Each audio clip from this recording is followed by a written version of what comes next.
Let us pray. Almighty and eternal God, you shine in the darkness.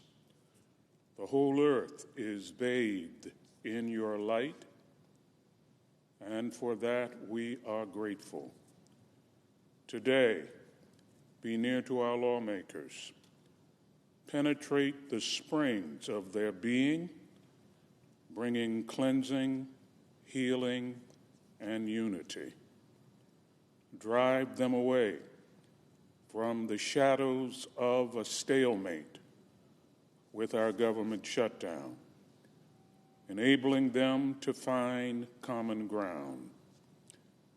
In times of challenges and trials, may they remember they are serving you.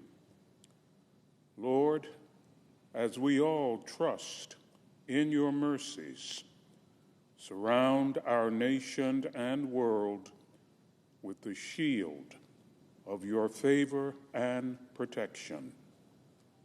And Lord, we thank you for the progress we are seeing in the Middle East.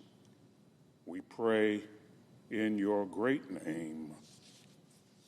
Amen.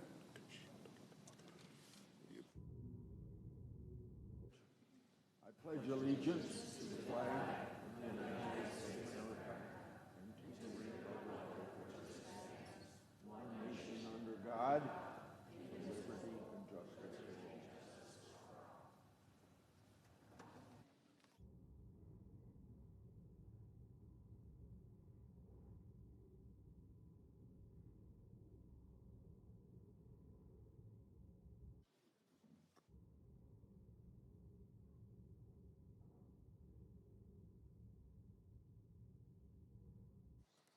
Under the previous order, the leadership time is reserved.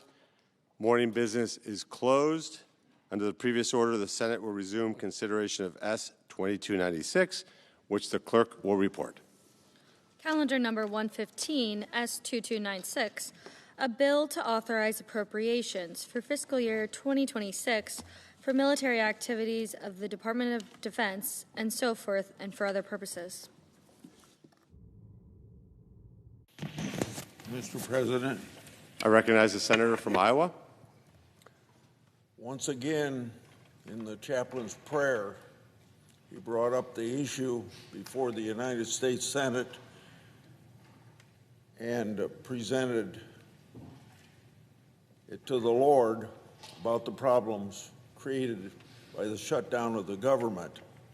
Not only are the employees of the United States Senate not being paid, 750,000 civil servants are furloughed without pay, but we're also beginning to read in business pages of the newspapers about the impact on the economy. And for the state of Iowa, the White House Office of Economic Policy said that weekly it was doing damage to the economy of my state of Iowa by $137 million. So we got to get the government back to work because it costs money to shut the government down, costs money to open the government up.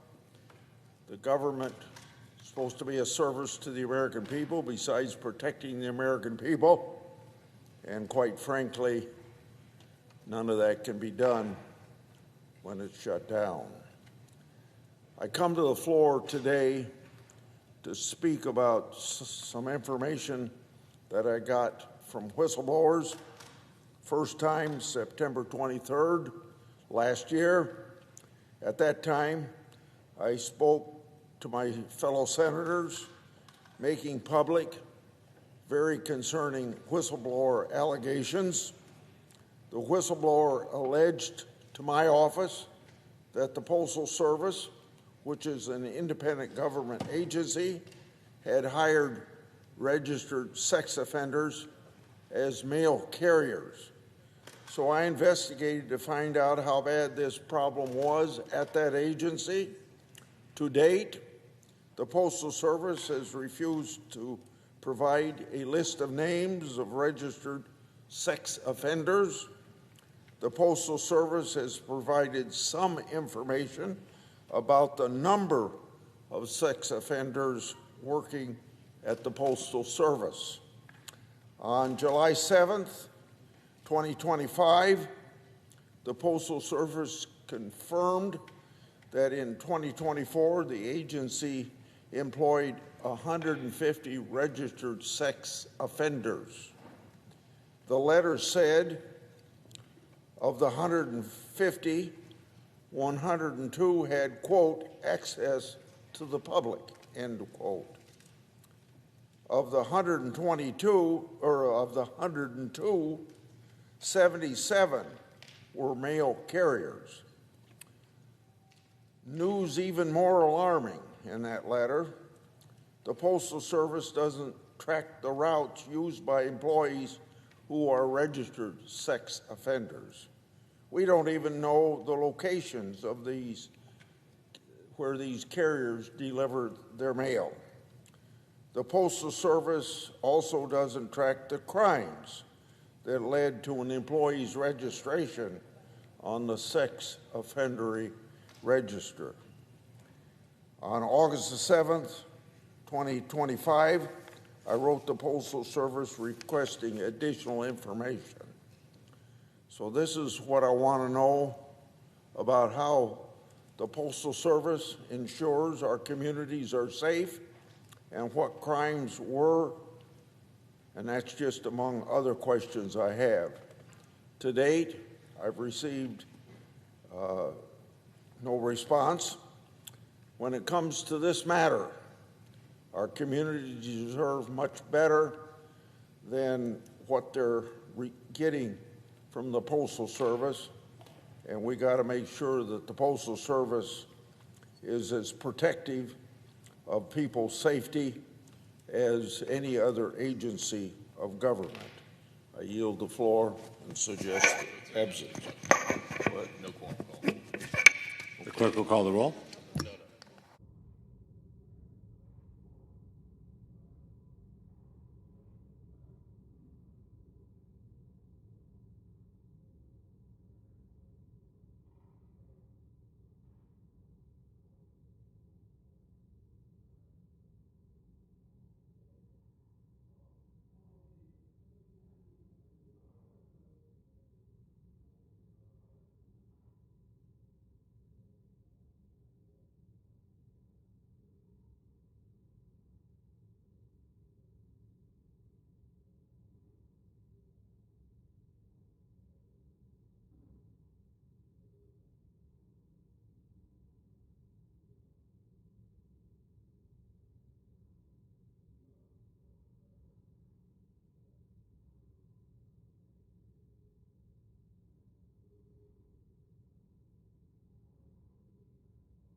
Mr. President, I recognize the Majority Leader. are we in a quorum, Paul?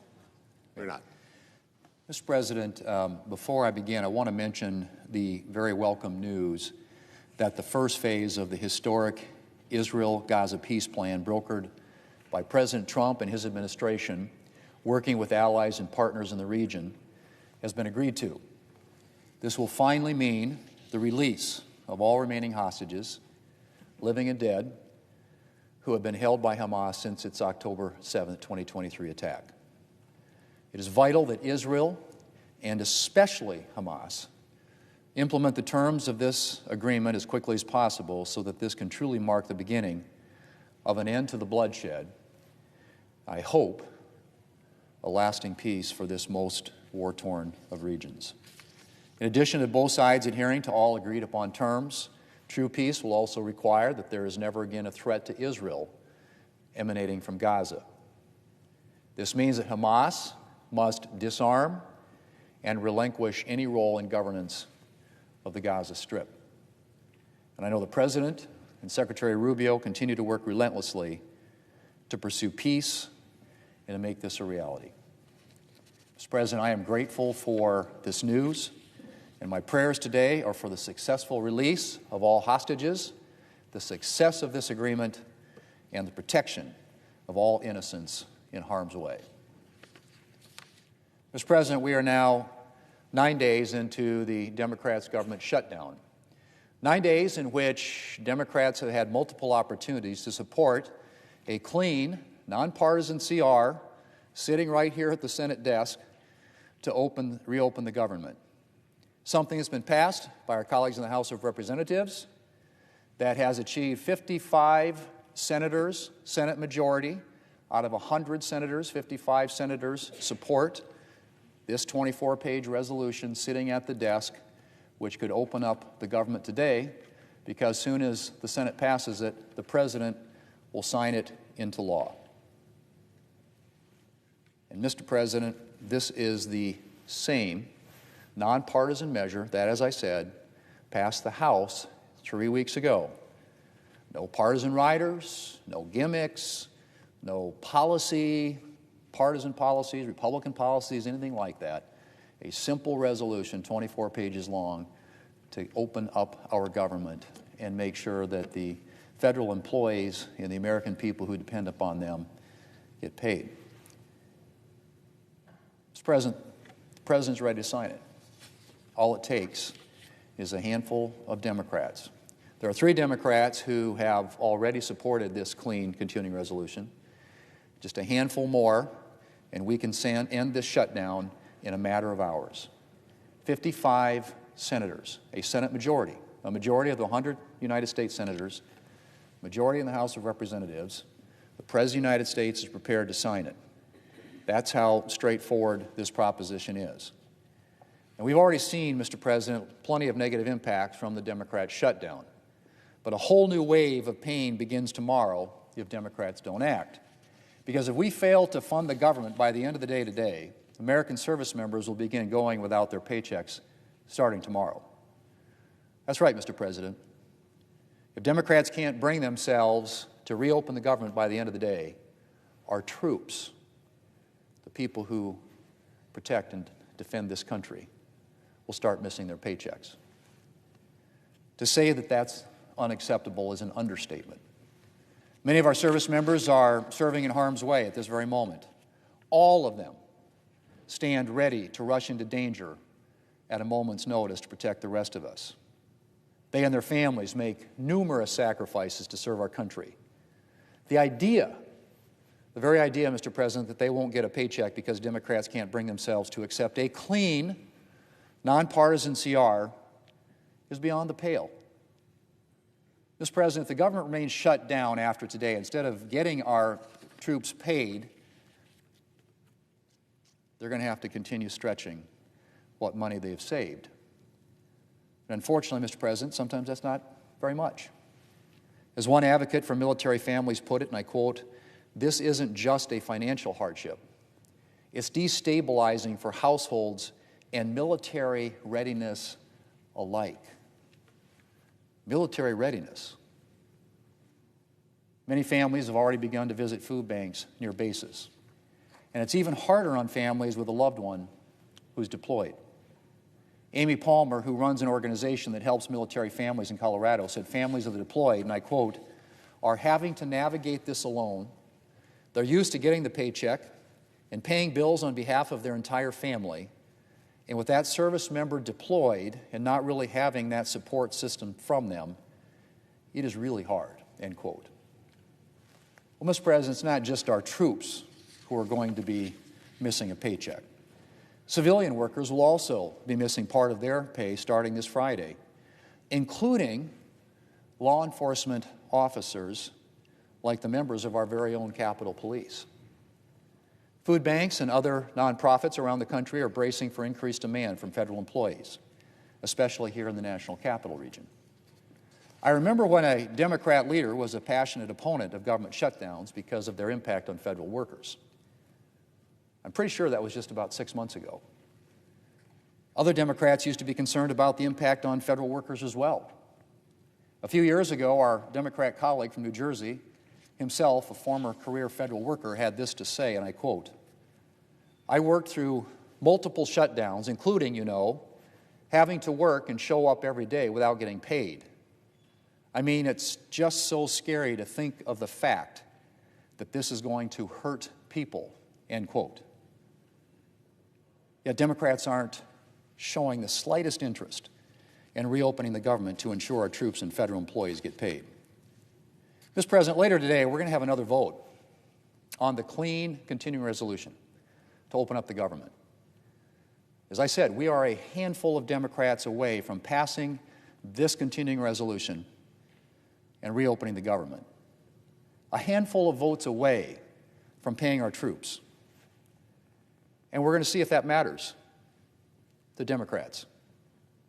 We'll see if Democrats choose to pay America's troops or if they once again bow to the demands of their far-left base, which is telling them to hold out, or to their strategists who tell them that they're, quote, winning the shutdown.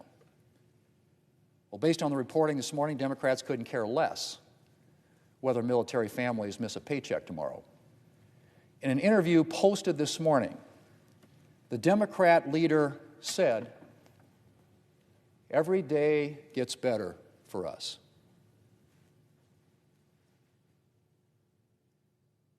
Every day gets better for us.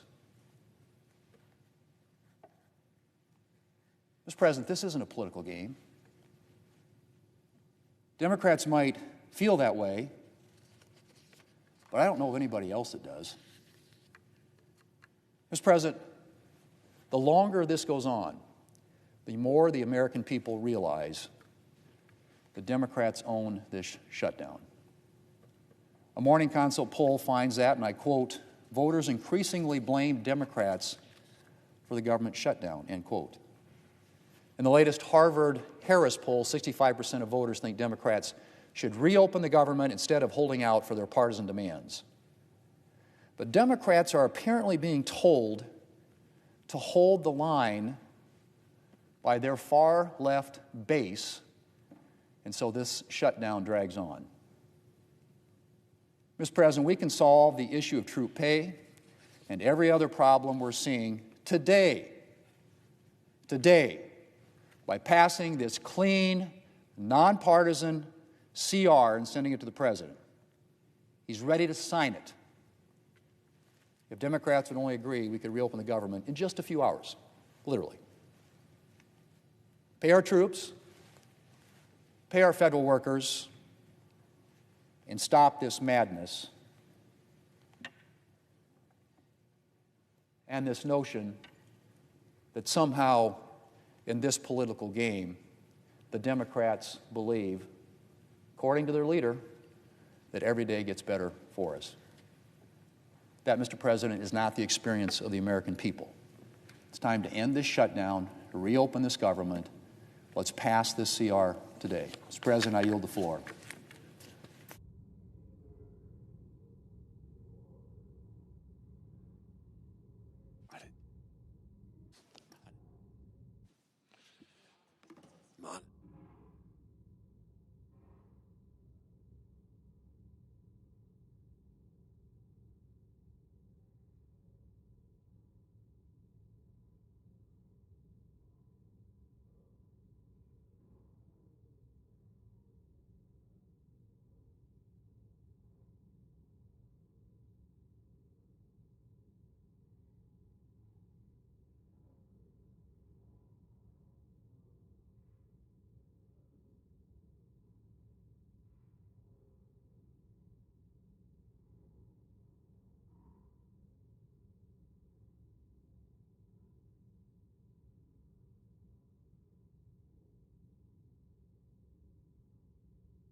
Mr. President, I recognize the Democrat leader.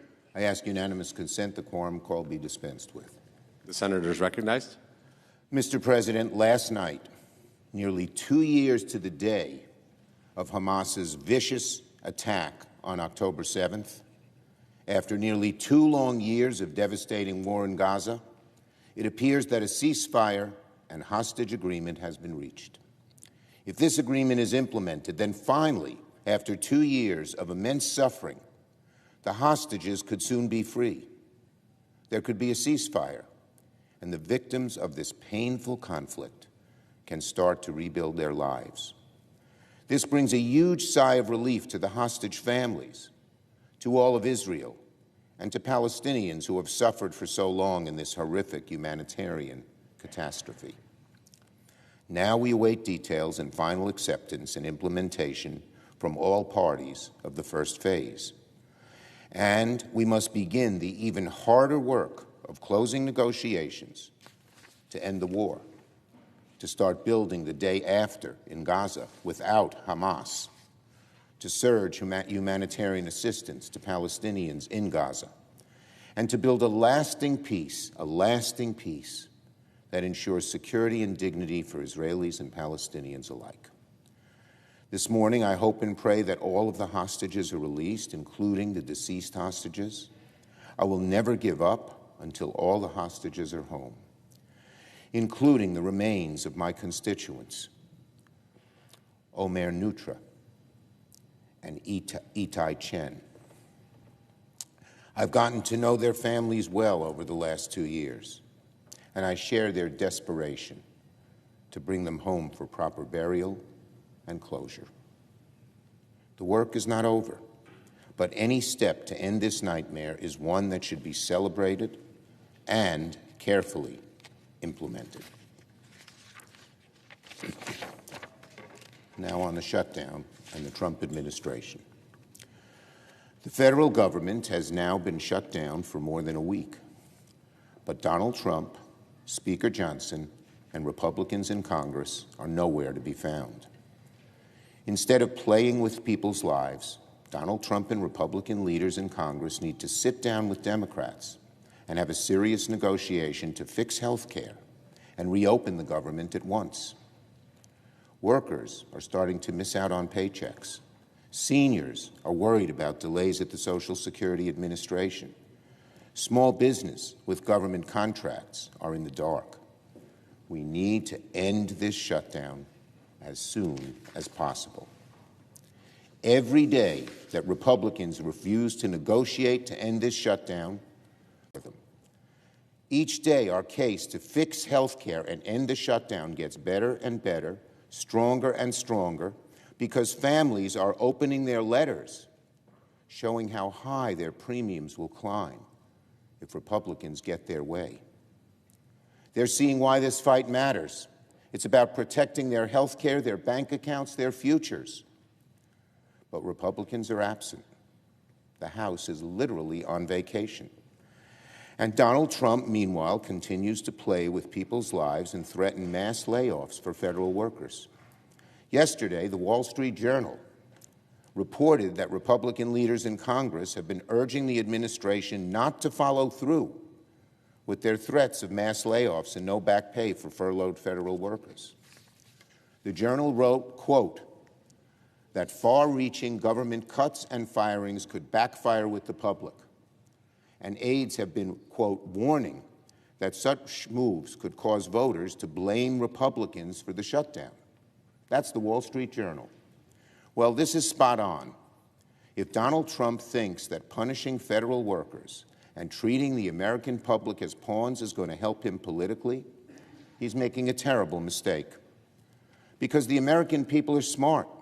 They see what Trump and the Republicans are doing. They know Republicans are the ones in charge. They have the presidency, the House, the Senate, not Democrats. We Democrats want to end this shutdown as quickly as we can. But Donald Trump and Republicans need to negotiate with us in a serious way to fix the health care premiums crisis. We can and should do both. It's not either or, like Republicans think.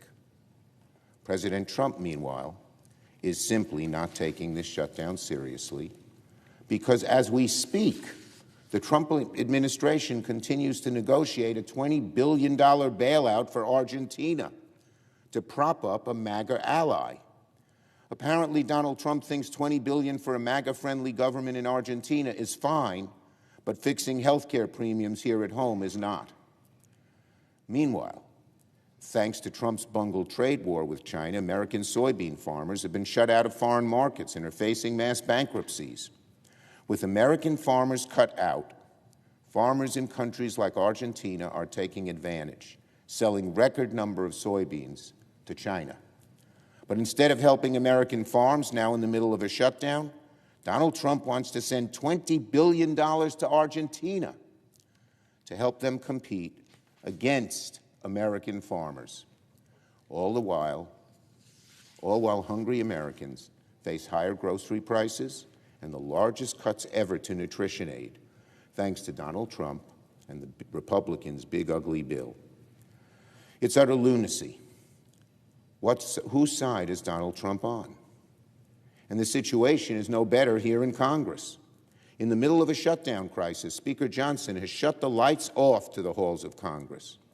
We Democrats have made clear that Republicans need to engage with us in serious negotiation to end this destructive shutdown and fix health care premiums as soon as we can. But Speaker Johnson has sent the House on vacation. He has sent members home now for 3 weeks, and it sounds like he'll keep them away for at least another week more. The House of Representatives has not held a vote, a single vote, since September 19th, 20 days ago. In fact, Mr. President, would you care to guess how many days the House has been in town since the end of July? 12 days. That's it. Since the summer, the House of Representatives has held votes for only 12 days. If you're someone who works 2 jobs, or works weekends or overtime to make ends meet, what on earth are you supposed to think when House Republicans can't even be bothered to show up to reopen the government? House Republicans are not working and getting paid, and they're asking the American people House Republicans are getting paid and not working, and they're asking federal workers to work and not get paid. If your electricity prices are skyrocketing, if your premiums are going up by thousands of dollars, if you're getting charged more for a cup of coffee or your groceries, and you see Republicans on vacation for 3 weeks straight, that's basically a middle finger to hardworking Americans. And let's be clear, the Speaker's dig in at all costs approach is not sitting well with some members of his own party. Yesterday, Marjorie Taylor Greene said the following, quote, "The House has so much work to do. Why aren't we coming back in session? We could be doing appropriations, passing important bills, and more." Representative Massey of Kentucky tweeted something similar. "The government is shut down, but the House refuses to go back in session. Why are we in recess?" said Republican Massey. "Because the day we go back into session, I have 218 votes for the discharge petition to force a vote on releasing the Epstein files." Representative Kevin Kiley of California, Republican, meanwhile posted this: "The Speaker shouldn't even think about canceling session for a 3rd straight week." So the cracks are showing on the Republican side because they know Speaker Johnson's position of not budging on health care fixes is untenable. And in Louisiana, I would have thought that of all people interested in fixing ACA premiums, it would have been a representative from the state of Louisiana. Yesterday, I read a sobering report from the Times-Picayune saying that, quote, "Louisiana stands to lose the most if the ACA premium tax credits expire." According to that report, 85,000 Louisiana residents will lose health insurance. Many will see their premiums skyrocket. The average 60-year-old Louisiana couple making $85,000 a year would see insurance costs rise from $600 a month to $2,000 a month. Hear that, Mr. Speaker? That's your constituents. Good Americans in your own state will suffer the most if the ACA premiums expire. People will go bankrupt. People will get sick. People will die. All because the Speaker chose to keep the House on vacation rather than come to work and negotiate with Democrats to fix this health care crisis and end their Trump shutdown. Shameful. We urge Republicans to back away from their corner and have serious negotiations with the American negotiations that the American people deserve and expect before people get sick and go bankrupt. Now, finally, on a different, more somber but grateful note, last month the Senate lost a beloved member of our family, Kevin McDonald. Kevin served as the scheduler for our former colleague, Senator Patrick Leahy, for over 30 years. And I know Patrick would be the first to admit that he wouldn't have had the great career he did without Kevin by his side. I'm sure there were many days when I called Patrick 10 or 20 times, I still remember his phone number, or asked him to rush to my office in the middle of something else, and made Kevin's life hell trying to keep his schedule. But Kevin, the consummate professional he was, always found a way to make it work. He made the hardest days feel easier. He made the busiest days feel smoother. And everyone who knew him, whether you were a senator, a staffer, a parking attendant, a police officer, everyone just loved to be around him.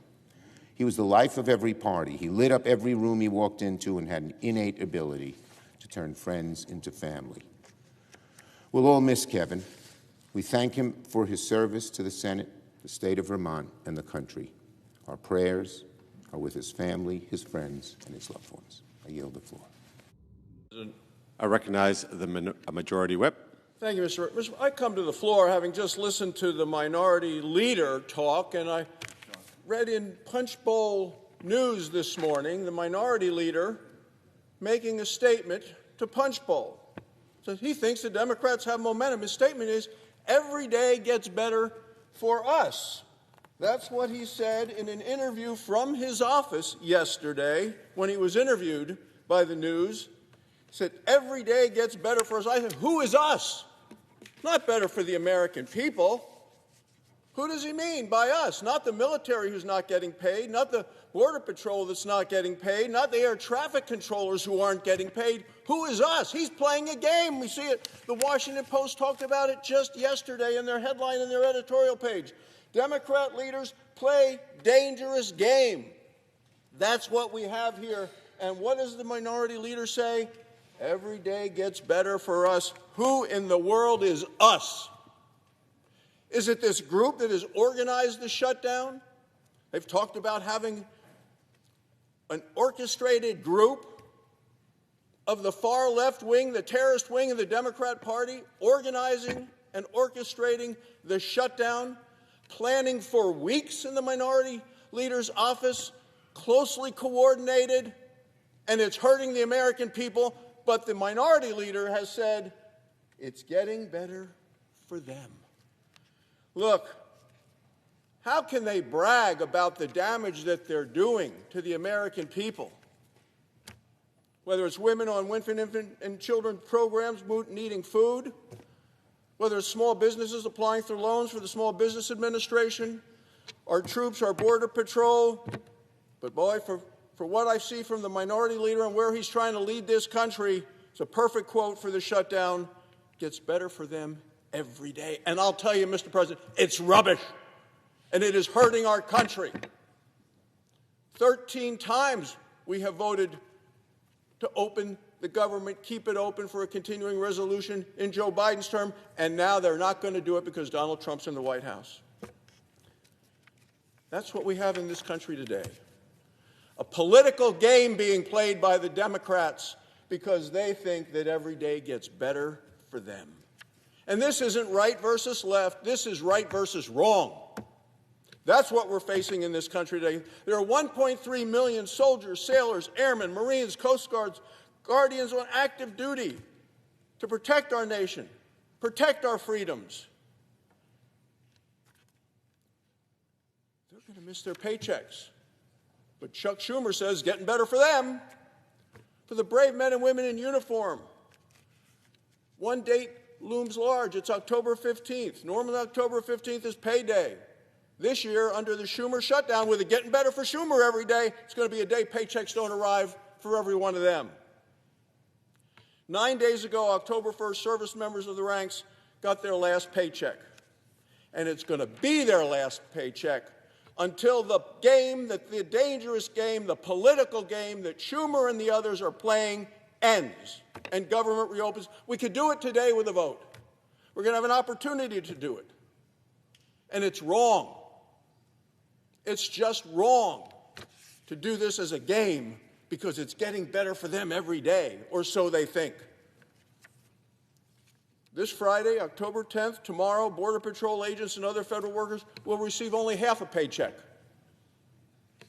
The Democrat leader says that's getting better for them. 72% of military families say their most pressing concerns is missing a paycheck. 500,000 military families relocate to new duty stations each year. For them, costs can be crushing. Moves cost by the families are average $8,000 out of pocket. Normally this is reimbursed. May not be for a while. Chuck Schumer says getting better for them every day. Under the Schumer shutdown, military families are going to be forced to stretch out the budgets, dip into savings, take out loans. This adds to financial stress and strain. At Fort Hood in Texas, the local food bank is seeing a 34% spike in demand just since the shutdown began. Military families are lining up for food, diapers, baby formula. One employee there said the situation in Fort Worth had never happened ever. Maybe they're just stocking up because they know that for the Democrats, they think it's getting better every day. That's what they're aiming for. What in the heck are they thinking? Well, those people that have planned and organized all of this are thinking that, hey, we got a big rally coming to Washington, a No Kings rally, coming up the 18th, getting better for them every day. Let's just hurt the military more, the Border Patrol more, the women, infants, and children more. Hurt them because it's getting better for them every day. Not hurt. Who is the us? It's the left wing of the Democrat Party. It's not the American people. That's what we're focused on here. I want to focus about opening the government up for the American people. We have offered a clean, continuing resolution at current funding levels, at Biden funding levels, current levels, reopens the government, pays our service members. Mr. President, Republicans want to reopen the government. We have voted to not shut down the government. We want to make sure our troops don't miss the paycheck October 15th. Not the Democrats, because they think it's getting better for them. The date on their calendar is not the 15th, which is the date on the calendar of every military member. Their date is October 18th. That's the date when the most radical left-wing activists are going to descend upon Washington. They're coming to protest President Trump. And the Democrat leader and his leadership team is hoping that they will actually receive cheers from that group because it's getting better for them every day. That's what they say. This shutdown is all about politics. It's what it's all about. Been planned and orchestrated and organized for months. The Washington Post editorial said it best. The Democrats are playing a dangerous game. They are choosing politics over the paychecks of the American working men and women who protect our nation.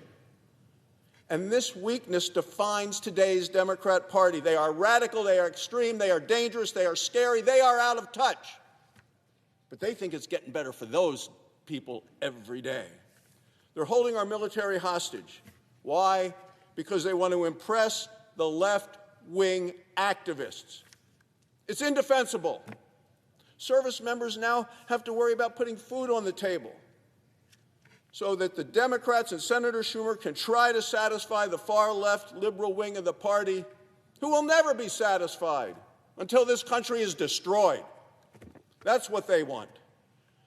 It's no surprise that 55% of Americans say Democrats are shutting down the government just to please their radical base. The Senate can reopen the government today.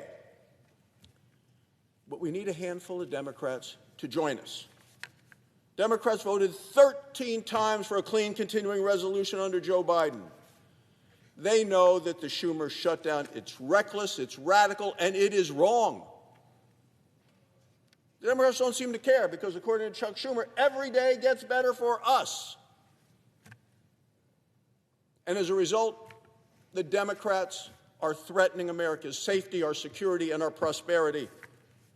The American people don't want the government closed. Chuck Schumer does, because every day gets better for him. 2 in 3 Americans demand Democrats accept the continuing resolution at current funding levels. It's the right thing to do. It's fair. It's reasonable. It's time Democrats listen to them. Time to open the government so the troops can get paid. That's what this is all about, Mr. President. A political game being played by the radical left. And they believe it's getting better for them each day. And Chuck Schumer, this wasn't some offhanded comment. This is exactly what he said yesterday in a sit-down interview with the press in his office. These were planned words and orchestrated to appeal to the people that he's trying to appeal to them, who are not the average American who just wants to go to work, just wants to get paid a fair wage for a fair full day's work and defend the country. So I know who the us is when he says us. And it's not the American people, it's not the hardworking people of your state or my state who want to get up, go to work, get the kids to school, put food on the table, and live in this greatest country of all times. And that's what we're dealing with, and that's why I came to the floor this morning, Mr. President. Because when I heard this comment by the minority leader, I could not let it stand, and the American people deserve better. Mr. President, on a separate matter, I want to talk about something else. And in July, President Trump signed into law the Working Families Tax Cut. And that legislation stopped a $4 trillion tax increase. It secured our border, it unleashed American energy, and it slashed wasteful Washington spending. I thought one of the most egregious subsidies we eliminated was the electric vehicle tax credit. And under Joe Biden, Washington provided lucrative luxury tax credits to prop up EV sales. The Biden car bribes forced working families to subsidize vehicles that people didn't want, couldn't afford, weren't very practical in my state. And I've fought against these costly EV handouts for years. I introduced bills to repeal them, and I was joined by my Republican colleagues. And I especially want to recognize the senior senator from Ohio, Senator Bernie Moreno. Hardworking families should not be forced to bankroll luxury vehicles for wealthy elites. Republicans in Congress acted decisively. We terminated the EV tax credits. We deliberately chose September 30th as the end date for the subsidies. This quick termination meant significant savings for taxpayers, $200 billion in savings over the next 10 years. But as the saying goes, the price of liberty is eternal vigilance. And in Washington, we have to follow up and fight to protect taxpayers and taxpayer dollars, even when the intent of Congress is clear. And that's where I really want to point out the hard work of Senator Moreno, because that's what the Republicans are doing. In recent weeks, Senator Moreno and I read troubling news. There was a last-ditch effort to game the system in the final days before the cutoff date. And we immediately wrote to Treasury Secretary Scott Bessent to alert him about the issue and to address the problem. Senator Ted Cruz of Texas, who's chairman of the Commerce Committee, also raised his concern with the Treasury Department about the subsidies. Major car companies responded to the letter, and they changed their policies. And I encourage all companies to follow their lead. Republicans are going to continue to protect taxpayers and ensure these subsidies are gone for good. Here's the reality. The subsidies were never needed in the first place. Look at what has happened since Congress ended them. Tesla has actually lowered its prices. They've done it by stripping out luxury features like vegan leather seats and ambient lighting. Hyundai sloshed nearly they slashed nearly $10,000 off of their Georgia build model. This is precisely how fair market competition works. Americans elected Republicans to end Washington wasteful spending. We're keeping our word. So I'm going to continue to work with my Senate colleagues and the Trump administration to keep this loophole closed, to enforce the law, and to protect hardworking taxpayers. Thank you, Mr. President. I yield the floor.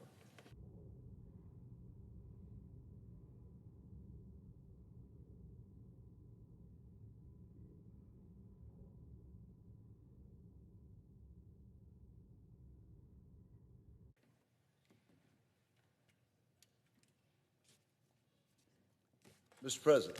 Senator from Mississippi. Mr. President, we're in an unfortunate period of hyperpartisanship. It doesn't look good from this angle, and I know it doesn't look good to the general public. But I have some good bipartisan news that might make us feel better about our national security. As chairman of the Senate Armed Services Committee, I come to the floor this morning and say that we are finally in a position to take up on the floor, vote on, and pass the National Defense Authorization Act. This is a very important act that we manage in times of majority and minority in Democratic, Republican administrations to pass each year for over 6 decades. My partner and colleague, former chairman of the committee, Jack Reed, and now ranking Democrat member, has worked with me, along with our Armed Services Committee members and our capable staffs, and we have built a strong bipartisan National Defense Authorization Act. It started this summer when earlier than usual, the committee approved our bill by an overwhelming majority of 26-1. Let me say that again. In this time when we can't seem to muster a 60-vote majority to keep us in business as a federal government, we were able to pass the National Defense Authorization Act by a vote of 26-1. It is member-driven. It's full of national security priorities from senators across this body on both sides of the aisle. It is designed to make important changes, to make our country stronger, to make our defenses better and more able to defend ourselves, and therefore to prevent armed conflict. Senator Reid and I have worked with majority and minority members then to build a bipartisan package of 49 amendments to be offered on the floor. And we are within moments of a decision point. We can decide to bring this matter to the floor and get unanimous consent to lock in consideration, or we can begin voting, which will take us into the afternoon. And I have to say that based on experience, if we don't get this locked in at this moment, Mr. President, then we will miss an opportunity to consider these amendments on the floor, because we simply are going to run out of time if we don't proceed before the weekend break. The package includes, in the substitute amendment, which we filed back before the August break.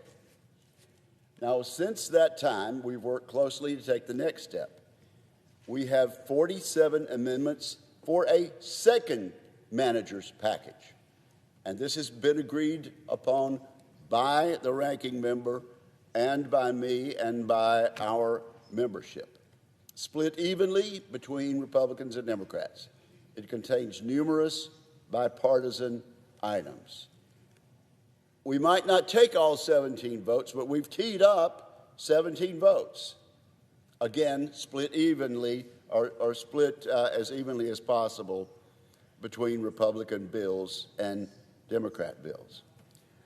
I say to you, Mr. President, and I say to the leadership of the Democratic minority in this Senate, we are ready to vote on the NDAA. We're ready to show on both sides of the aisle that the Senate can act in the interest of national security and get something done on a bipartisan basis. And for heaven's sake, we need to do that at this moment, even more importantly than at other times. We have a great product before us. It makes huge changes, significant changes, and we need to send the signal that we can do this, get it then coordinated with the House version, which has already been passed, and move it to the President of the United States for his early signature. I genuinely thank my partner, Senator Jack Reed, for his tireless work with me to get to this point. I was looking forward to locking in a unanimous consent request at this moment, Mr. President, but I've been told to hold off. It could be coming in just a few minutes. But we have to get that unanimous consent to avoid vote after vote after vote on cloture on these various proposals and amendments. We've got to lock that in. We must do it this morning, in the next hour, perhaps between now and the first vote, which I believe begins in about 30 minutes. We simply cannot delay this process any longer. Let me make it clear. If we do not bring this to the floor today, this matter will not have time for deliberation on the Senate floor, and we'll have to basically pretend that we're having a conference between House and Senate members, and a very small group of senators will have to write this bill and bring it to the floor for final passage. That's not the way this ought to be done, and it can be avoided with a unanimous consent request in just a very few minutes. But the good news is we're ready to proceed. The good news is the committee is united, 26-1, and my ranking member and I are ready to proceed. We simply need a Democrat leader to come down here and agree to unanimous consent. And I yield the floor.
Senator from Alaska.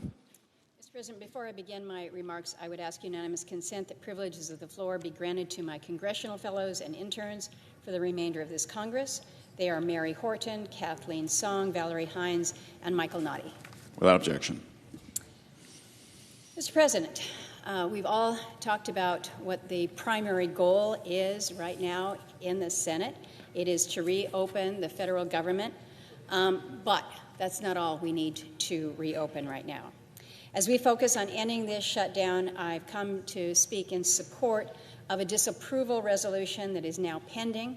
This is HJR 106. This is the companion to the resolution that Senator Sullivan and I have introduced to reopen the Central Yukon Resource Management Plan after the BLM finalized it over our objection last fall. So the formal name of this rule is the Central Yukon Record of Decision and Approved Resource Management Plan. The name is big, and it is a really big area encompassing nearly 56 million acres, mostly in northern and interior Alaska. So whole state of Alaska, but it is this central area here that is really quite substantial. And not all of that is federal land. You'll see the different colors here. In fact, most of it is not. This RMP is only supposed to affect 13.3 million acres managed by BLM. Now that is still a lot of land. To kind of put it into perspective, it's more than twice the total acreage of Maryland, Massachusetts, New Jersey, Hampshire, and Vermont. So that's what you're looking at here within this region. So we do need an RMP, a resource management plan, to guide management of the Central Yukon's federal acres. This plan is meant to replace older regimes that were put in place back in 1981, 1986, and 1991, as well as some lands that are unplanned. So this is a big undertaking. It's been going on for a long time, started back in 2013, 12 years ago, costing taxpayers millions of dollars to complete. I didn't want to have to overturn this RMP because I really do respect much of the work that was done, certainly the people who worked really hard to do it. And I also recognize that some Alaskans support pieces of last year's final plan and are concerned that their input could be lost if it is reopened. But the problem that we've got here, and why we're taking this resolution up today, is that the Biden administration, which was in office during the last few years of this 12-year process, really has left us with no choice here. They lost sight of the need for balanced management. They dropped any pretense of it from the final plan. So despite objections from me, from Senator Sullivan, the state of Alaska, many Alaska stakeholders, BLM kind of plowed ahead and they finalized a plan that overwhelmingly prioritizes conservation but fails to reflect the principle of multiple use that is required with our public lands and fails to honor the explicit requirements of federal law. There are some very significant issues within this plan. There are further deficiencies based on what BLM pledged to do and then refused to do. And that combination is what caused us to file this resolution and to seek a more balanced plan going forward. So, going through those problems in a little bit greater detail. I expect that one of the things that you're going to hear today in opposition is that this is unprecedented, that Congress is now overturning 12 years of non-political, legally sound agency work. And Mr. President, if that were true, I wouldn't be standing here in opposition to this. I would be a no on the resolution, but that's not where we are. In December of 2020, in BLM's 8th year of work on this RMP, the agency released a draft plan with a pretty reasonable preferred alternative. This is a proposal that would have protected sensitive areas. It would have upheld subsistence and recreational uses. It would have provided opportunities for resource development and other legal uses on BLM land. And under that proposal, many outdated public land orders, we call them PLOs, would have been lifted, and the majority of BLM's lands would have then be accessible. But just a few years later, we saw a very different preferred alternative emerge from BLM. This was in the middle of the Biden administration. The final record of decision issued last November is 362 pages long. There are multiple appendices that total another 1,428 pages. So it's 1,800 pages. I can't. This is the stack of the maps and the pages of the final record of decision. 1,800 pages showing these various designations and restrictions. This is in no way a user-friendly plan. It's not a printer-friendly plan, that's for sure. But it's also not a BLM employee-friendly plan. It's long, it's complex, and unless you're really super invested in learning what was designated as Visual Resources Management Class 2, as opposed to Class 3 or perhaps Class 4, you're probably not really going to enjoy reading it. The differences between what the BLM proposed in 2020 and what BLM finalized in 2024 show really how this process went off the rails. So giving you a couple examples here. In 2020, BLM proposed one area of critical environmental concern, we call them ACECs, and resource natural area. These are administrative withdrawals for conservation that restrict other uses. And this covered 77,000 acres.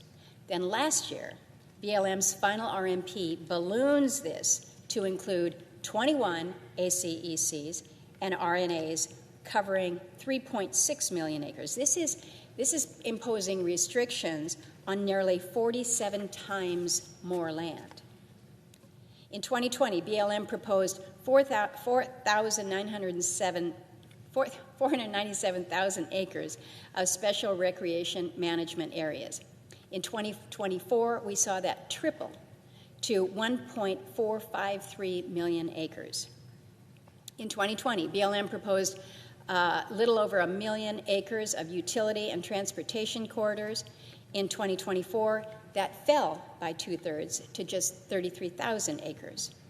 In 2020, BLM proposed to have almost 7.5 million acres open to fluid mineral leasing, and then in 2024, it leaves just 845,000 acres open. That's 89% less. So you can see the dramatic differences between the plan in 2020 and the plan in 2024. There's a lot more I could go through, but the point is restrictions exploded in the final plan, while opportunities for economic development were severely curtailed. And we saw it over and over in Alaska over the last 4 years. We don't think it was any accident. You've heard my colleague speak on the floor about this a great deal, but it was just really the last administration's goal to reduce and curtail many of these activities. BLM's treatment of public land orders, which have been obsolete in Alaska for decades, also backslid dramatically. And these came to be in the 1970s when Alaska's land ownership was greatly unsettled, but they should have been revoked a long time ago. In 2020, BLM proposed to revoke 5.863 million acres of so-called D1 withdrawals. But then in 2024, BLM zeroes that out. And instead, they've only lifted withdrawals for one narrow purpose. It's an important purpose, but it's very narrow, and that's allotments for eligible Alaska-Vietnam veterans, but no others. In 2020, BLM proposed to lift PLO 5150, reflecting state and native selections around our Trans-Alaska Pipeline Corridor. But then in 2024, BLM reverses course, refused to lift a single acre of PLO 5150 within the RMP process. And the problem is that BLM told us, they told me, they told my team, that they would address PLO 5150 through a separate process. They called it a tiered environmental assessment. And they said that that was going to begin immediately after the finalization of the Central Yukon RMP. But they just had to get to that point, and they just needed us to back off so they could. Guess what never happened? The day after the state of Alaska's consistency review period for the Central Yukon RMP ended, BLM canceled its separate process for PLO 5150. it was an absurd decision. BLM spent years. They spent years telling us that they could only lift public land orders within the RMP process, and then as the Central Yukon RMP nears completion, they then tell us that they could only lift one of the most visible PLOs in Alaska outside of it. And then as soon as we reach that point, they break their promise, immediately pulling the whole thing down.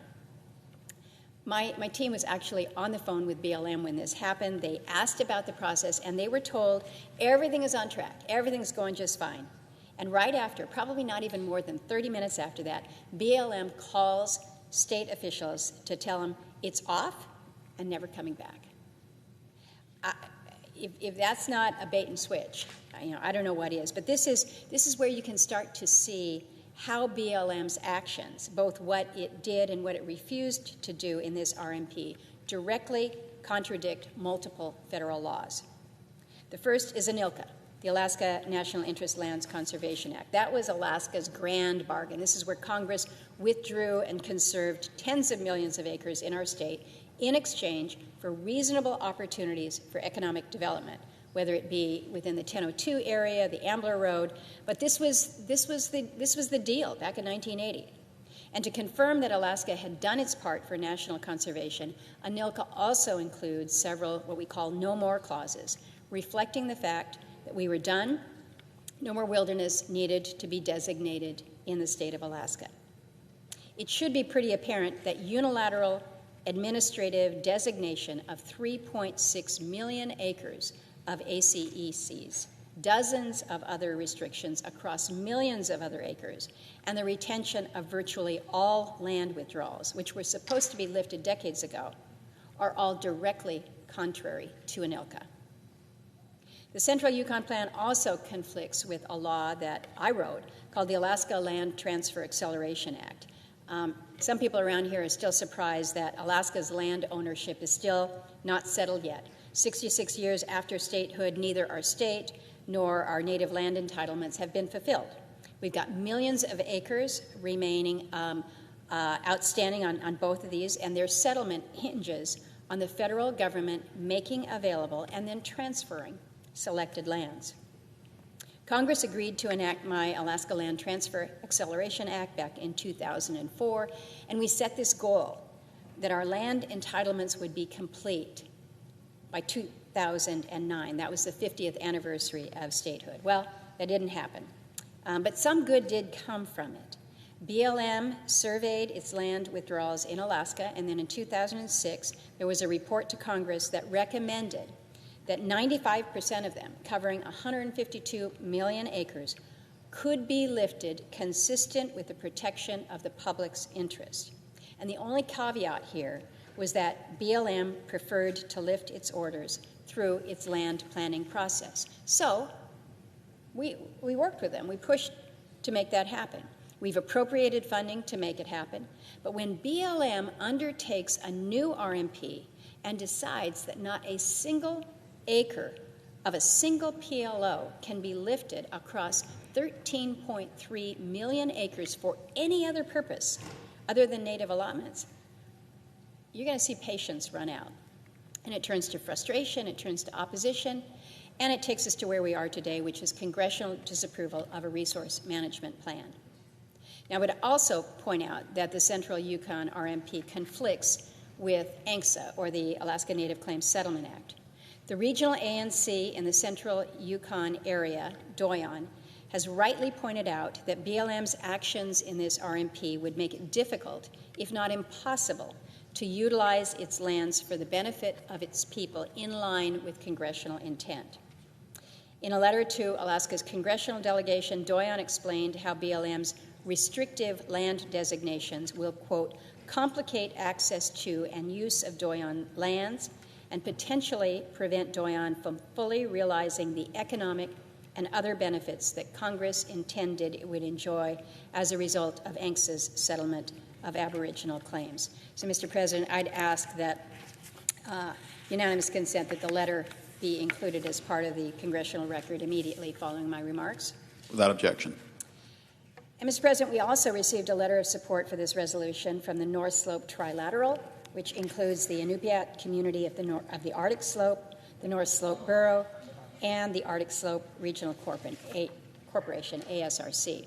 And their letter lays out in a series of fundamental flaws within the final Central Yukon Plan, including its failure to account for North Slope priorities, the impact that it would have on native lands, the barriers it creates to cooperative land management, the restrictions it imposes to foreclose the production of rare earth elements and other resources, as well as the lack of consultation with Alaska natives who live on the North Slope during its development. As the trilateral writes, quote, "The result is a plan that ignores congressional intent under both ANCSA and ANILCA, disregards the economic needs of North Slope communities, and creates unnecessary obstacles to infrastructure, energy, and community health across northern Alaska." So again, Mr. President, I would ask unanimous consent that the letter from the North Slope leaders be printed in the congressional record. Without objection. So, Mr. President, the sad part is that what these Alaskans are pointing to, restrictions that encumber access to lands and opportunities, was largely the point of BLM's final RMP. And that, again, points to why we're here to disapprove this plan. Now, I should point out that there's a big misunderstanding about the effects of this resolution. There's been some false claims out there. I think there's been some kind of sloppy reporting of them. But when the House passed this resolution, we saw over and over again in different articles that somehow or other that passage of that resolution had approved the Ambler Access Project, which is not the case. That project has been in permitting for a decade, and then just on Monday, President Trump issued a determination reapproving it, which we appreciate, but nothing in this disapproval resolution approves that project. So that's just misinformation out there. But what is true is that over the course of decades, Congress has ceded a lot of authority on federal land management to the executive branch. We trust them to follow the laws that we've made, find a balance between competing uses and priorities. And we know it's not an easy job, especially in a state where you have more than 223 million federal acres. But when the agencies lose sight of that, it's our job here, it's our responsibility to rein them in, and that's what we're doing. We're reminding BLM that these are public lands that are generally available for multiple use, not exclusively conserved lands with layer after layer of administrative restrictions heaped onto them. Before I end here, I'd like to briefly discuss what comes next if we're able to pass this disapproval resolution. It should be very clear. Passage does not invalidate 12 years of agency work. It does not overturn the environmental analysis that's been done or the public comments that have been received. We are simply reopening this plan, and we're telling BLM, return, come back with a new one that is more balanced. And that shouldn't be hard, and it shouldn't take that long because the plan already exists. It was just abandoned once the Biden administration took office. For 8 years, BLM was on the right track in this process. It has a ready-made plan in the form of its preferred alternative from 2020. The record of decision from last year even acknowledges that the 2020 preferred alternative features a, quote, blend of resource protection and resource development. It's an actual balance between the two, and that's what we should be seeking. It's time to go back to that proposal, update it as needed based on the passage of time, and put into place a final Central Yukon plan that maintains access, respects multiple use, and conserves where necessary and appropriate. And it's entirely possible to serve the varied interests of this region. And through this resolution, that's exactly what we're telling BLM to do. And when they do, we'll have a final Central Yukon resource management plan that Alaska's delegation, the state of Alaska, the largest landowner in the region, Doyon, and a wide range of Alaskan stakeholders can support. So I would urge my colleagues to support this resolution. I yield the floor to my colleague from Alaska who has worked very, very hard on this resolution, and appreciate his leadership of the same.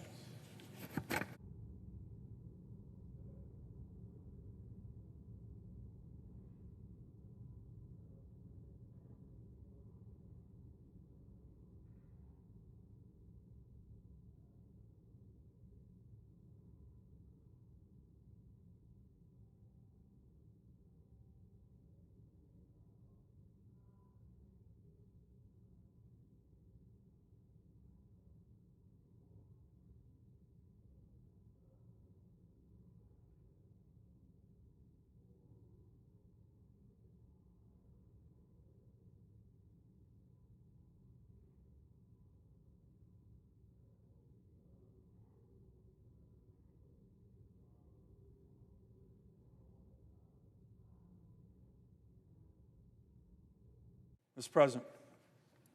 The other senator from Alaska. Mr. President, I ask unanimous consent to speak for up to 15 minutes prior to the scheduled roll call vote. Without objection. Unanimous consent to waive the mandatory quorum calls with respect to cloture on the motions to proceed to calendar 167, Senate 2882, and calendar 168, HR 5371. Without objection.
Senator from Alaska. I want to thank my colleague, Senator Murkowski, on her remarks on the vote that we're getting ready to take on the CRA, dealing with the Central Yukon Plan. And I'm going to be a little bit briefer since she covered a lot of material and did a great job doing it. But I want to give my colleagues just a little sense of these are the elements of why this plan, quote, plan, needs to be repealed by the U.S. Senate in part of a CRA. By the way, Mr. President, this is going to continue in the vein of what we did with your great state, Montana, and North Dakota, the last 2 days on the Senate floor with these CRAs. And what's going on here? Well, we all know what's going on here, both with regard to Montana and with regard to North Dakota, and of course with regard to Alaska. The previous administration came in and said, even though it's probably illegal, we're going to try and lock up these states because we don't want resource development on these states. Now imagine, Mr. President, Senator Murkowski mentioned the Central Yukon Plan that the Biden administration issued. We didn't want it. Nobody really wanted it in Alaska. It's almost 56 million acres, okay? That's the size of Virginia, Maryland, and Pennsylvania combined. Just that one plan. Gives you a sense of how big my state is.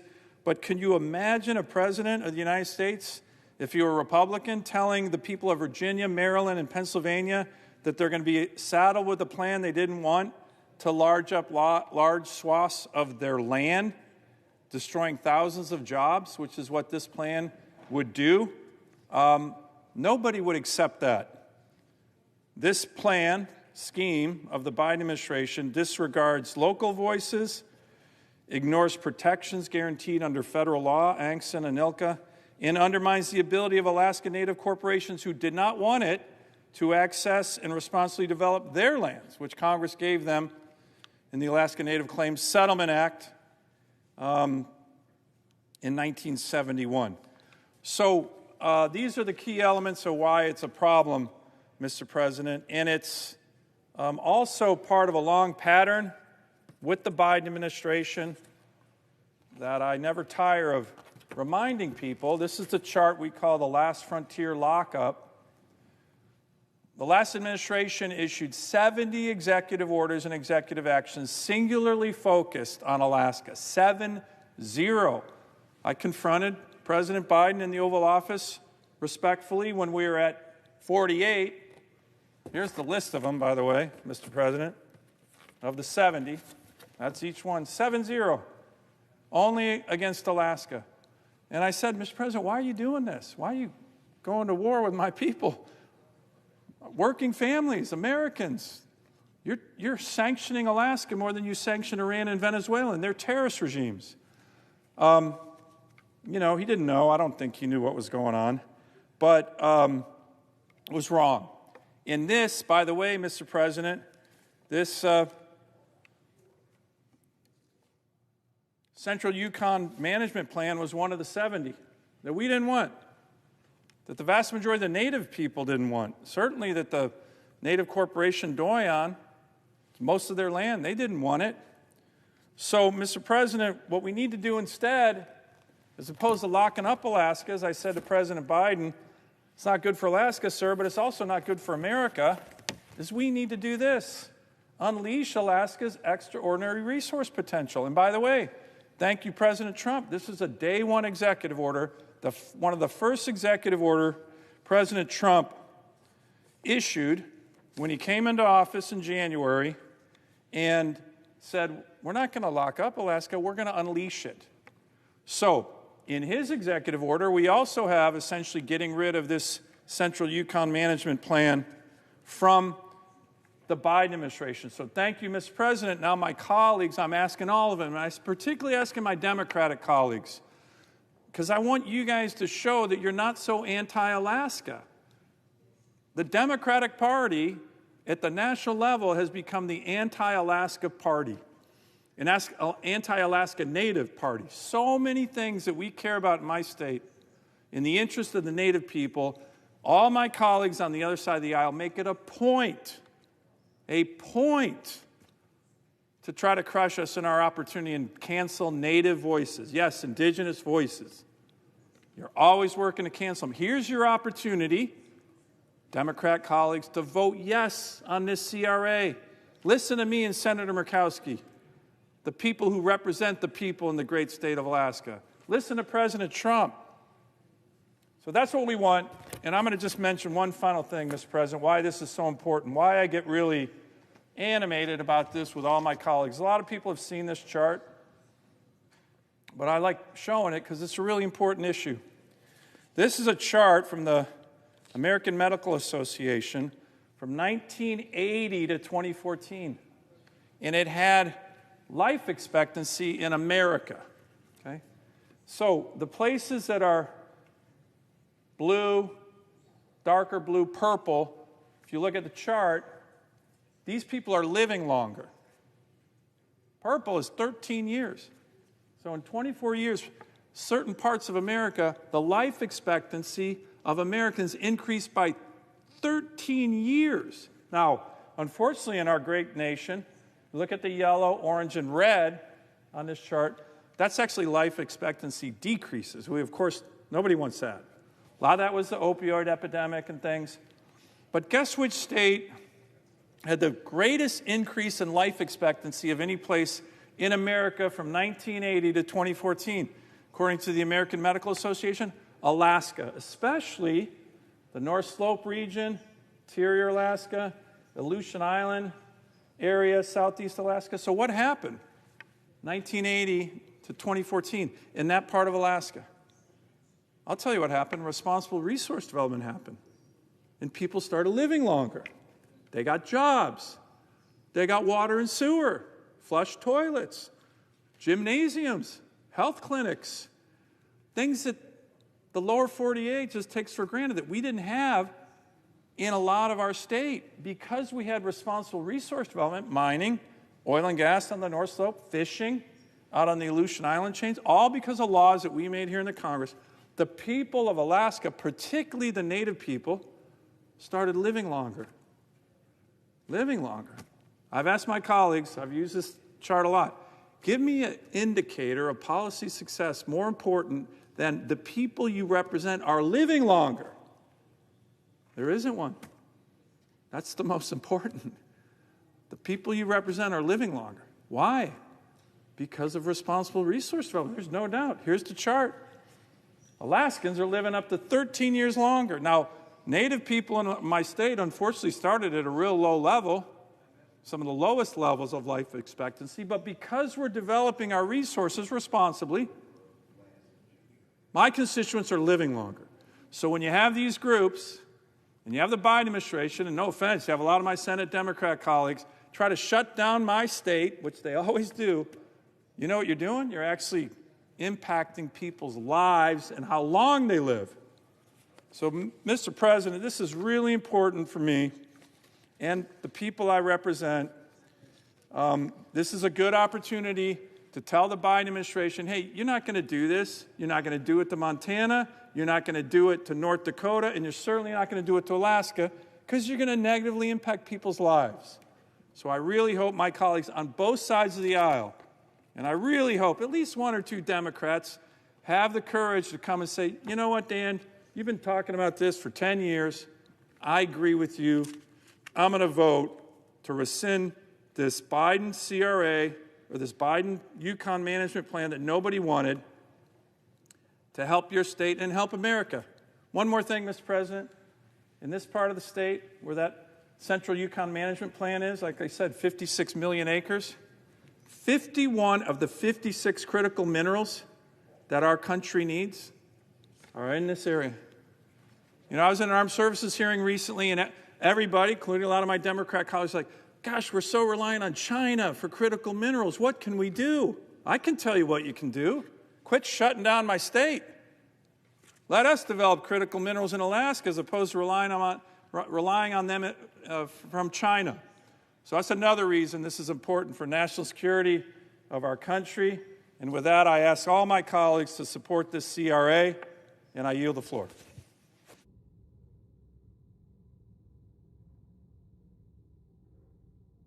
Mr. President. Senator from Mississippi. I ask unanimous consent that at a time to be determined by the majority leader in consultation with the Democratic leader, and notwithstanding Rule 22, it be in order to call up the following amendments to Calendar 115 S 2296. Paul, number 3761. Cruz, number 3274. Scott of Florida, number 3535.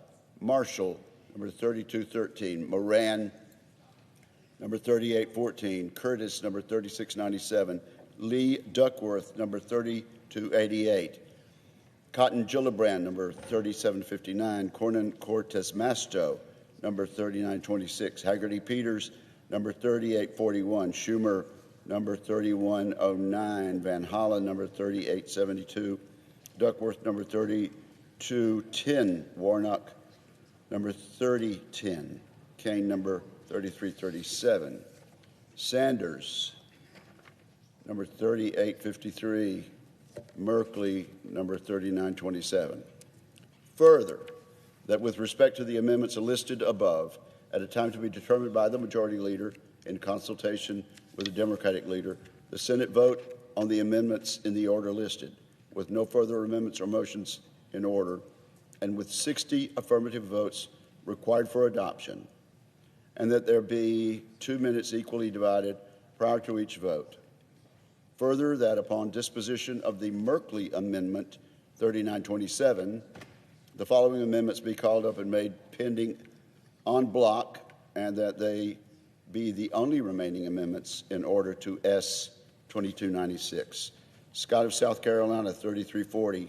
Hassan, 2928. Grassley, 3355. Warnock, 2952. McCormick, 3376. Ossoff, 2971. Cornyn, 3405.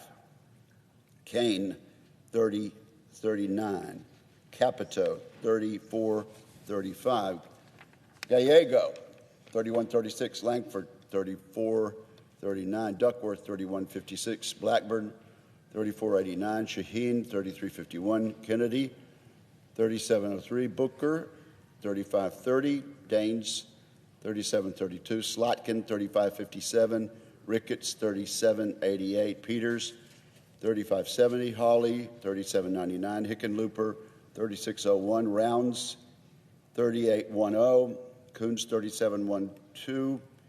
Tillis, 3811. Cortez Masto, 3724. Moran, 3813. Klobuchar, 3751. Grassley, 3823.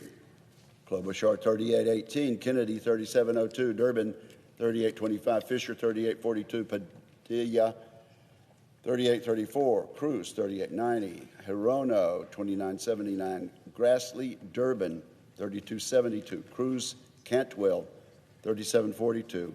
Scott of South Carolina, Warren, 3901.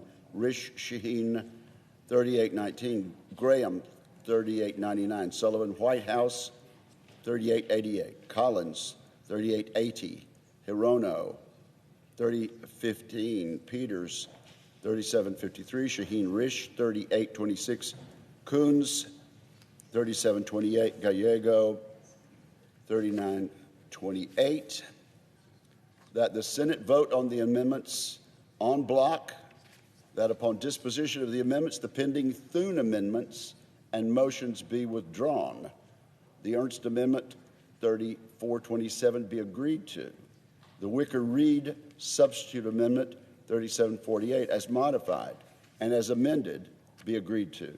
The bill as amended be considered read a third time, and that the Senate vote on passage of the bill as amended with 60 affirmative votes required for passage, and if passed, the motions to reconsider be considered made and laid upon the table. Is there objection? Without objection, so ordered.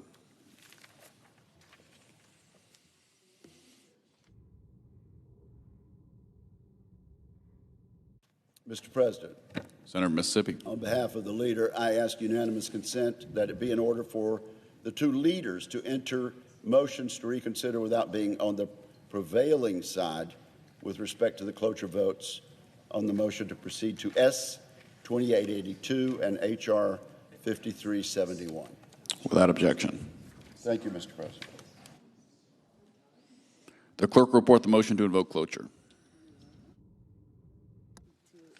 Cloture motion. We, the undersigned senators, in accordance with the provisions of Rule 22 of the Standing Rules of the Senate, do hereby move to bring to a close the debate on the motion to proceed to calendar number 167 S2882, a bill making continuing appropriations for the fiscal year ending September 30th, 2026, and for other purposes, signed by 17 senators. By unanimous consent, the mandatory quorum call has been waived. The question is it the sense of the Senate that debate on the motion to proceed to S2882, a bill making continuing appropriations for the fiscal year ending September 30th, 2026, and for other purposes, shall be brought to a close? The yeas and nays are mandatory under the rule. The clerk will call the roll. Ms. Alsobrooks, Ms. Baldwin, Mr. Banks, Mr. Barrasso.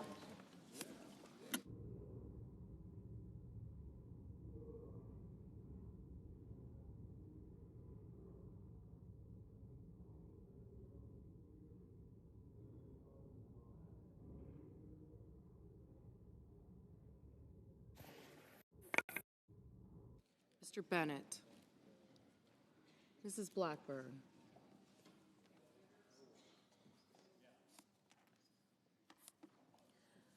Mr. Blumenthal, Ms. Blunt-Rochester,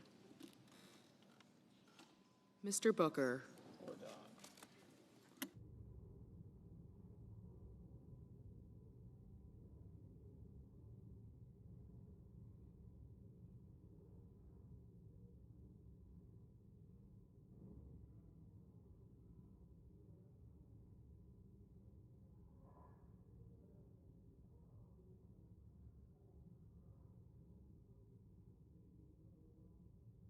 Mr. Bozeman, Mrs. Britt, Mr. Budd, Ms. Cantwell, Mrs. Capito,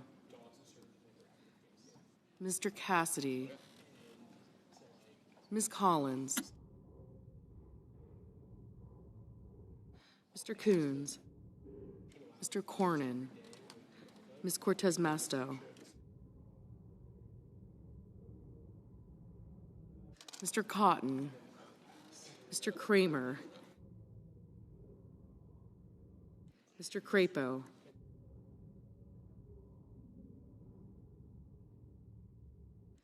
Mr. Cruz,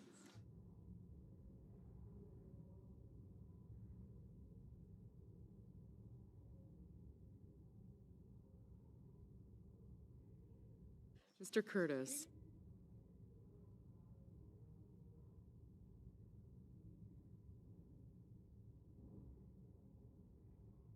Mr. Daines, Ms. Duckworth, Mr. Durbin, Ms. Ernst, Mr. Fetterman, Mrs. Fisher, Mr. Gallego, Mrs. Gillibrand, Mr. Graham, Mr. Grassley, Mr. Haggerty, Ms. Hassan, Mr. Hawley, Mr. Heinrich, Mr. Hickenlooper, Ms. Hirono, Mr. Hoven, Mr. Husted, Mrs. Hyde-Smith, Mr. Johnson, Mr. Justice, Mr. Kane,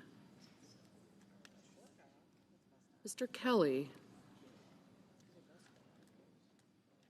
Mr. Kennedy,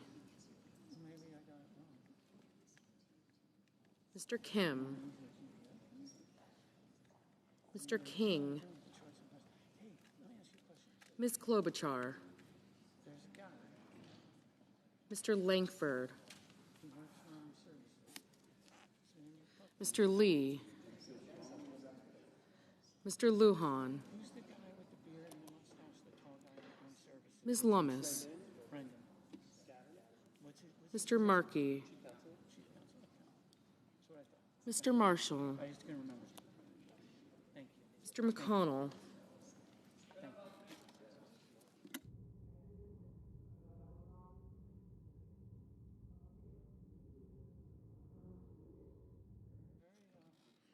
Mr. McCormick, Mr. Merkley,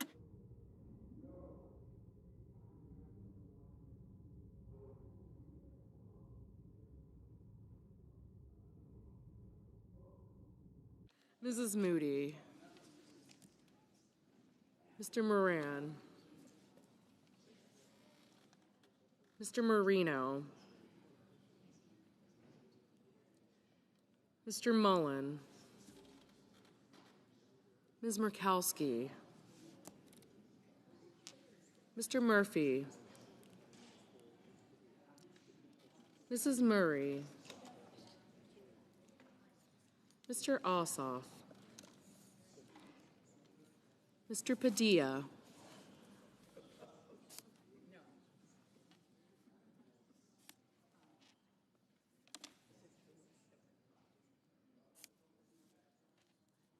Mr. Paul, Mr. Peters, Mr. Reed, Mr. Ricketts, Mr. Risch, Ms. Rosen, Mr. Rounds, Mr. Sanders,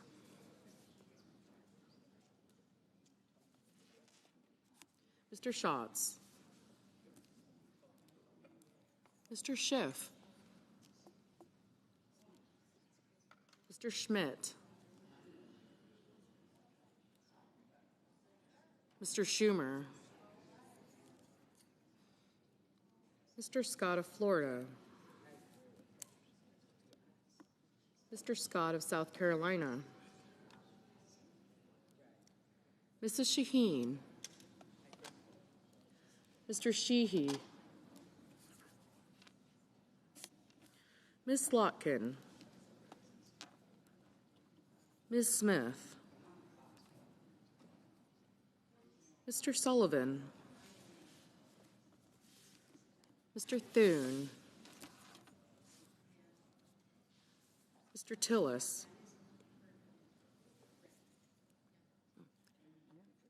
Mr. Tuberville,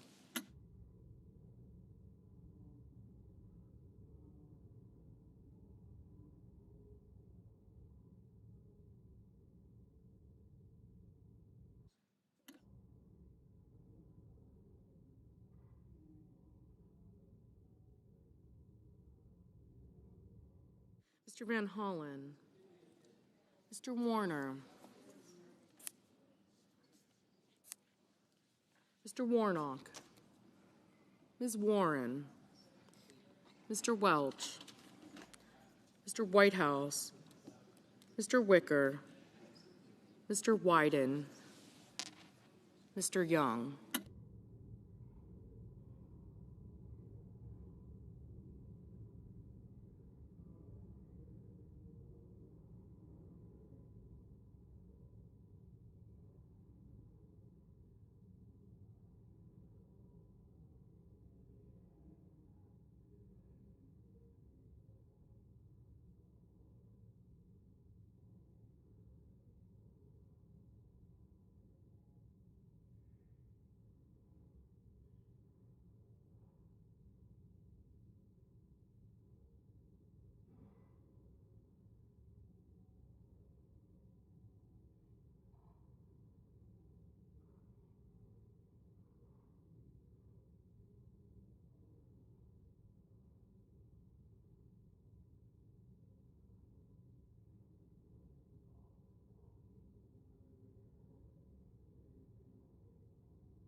Ms. Cortez Masto. Senators voting in the affirmative: Baldwin, Cantwell, Cortez Masto, Kane, Kelly, Merkley, Padilla, Reed, and Shaheen. Senators voting in the negative: Barrasso, Capito, Collins, Cornyn, Cotton, Kennedy, Sheehy, Sullivan, and Wicker. Mr. Ricketts, no.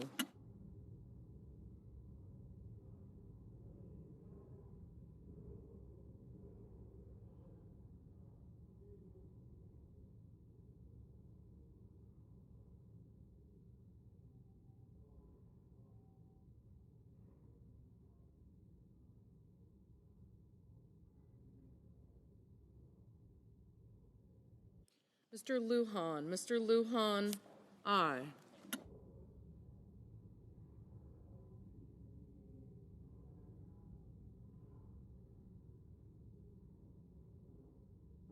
Mrs. Fisher, no.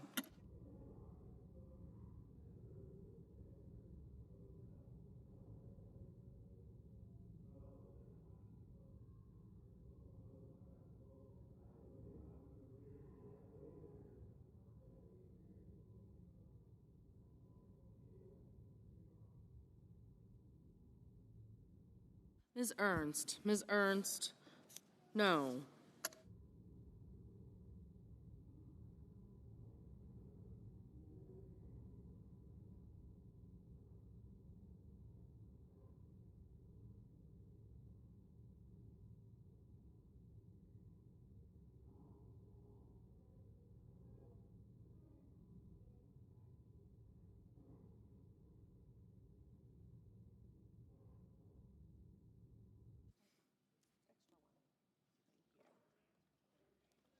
Mrs. Britt, no.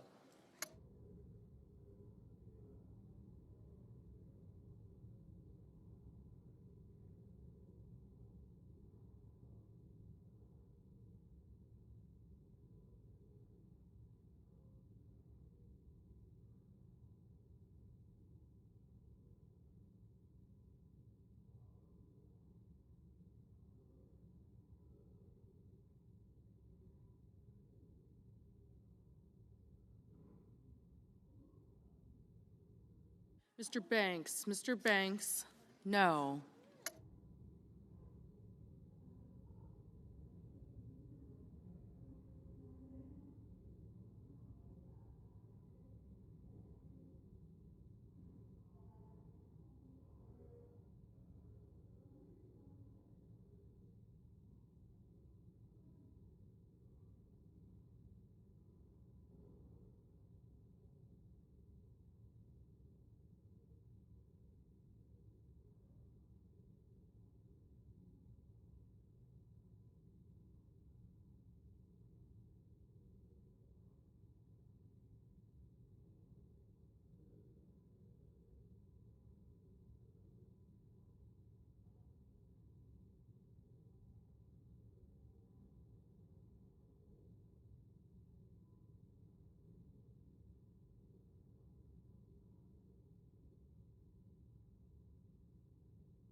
Mr. Johnson. Mr. Johnson, no.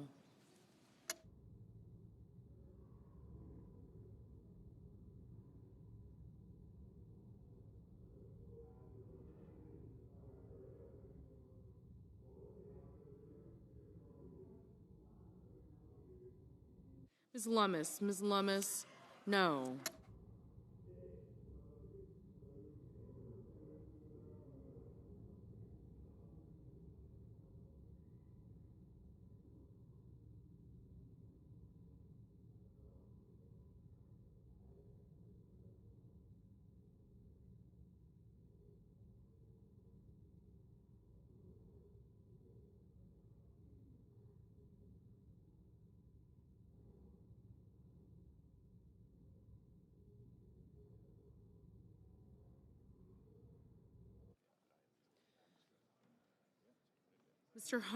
Mr. Heinrich, aye.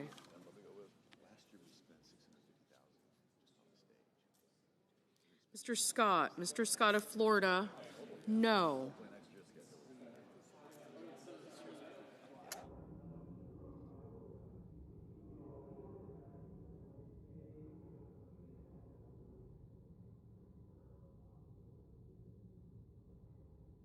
Mr. Wyden, aye. Mr. Haggerty, no. Ms. Duckworth, aye.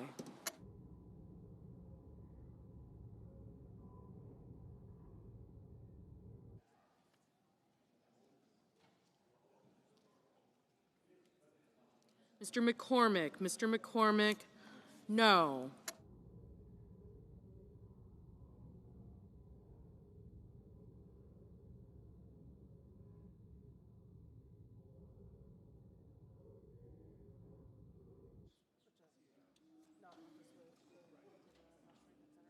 Mr. Marino, no.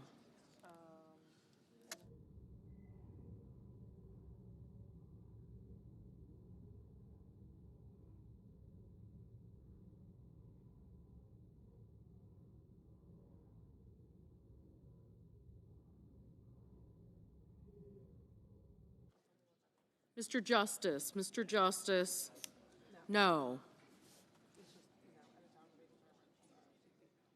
Mr. Langford, no. Ms. Murkowski, no.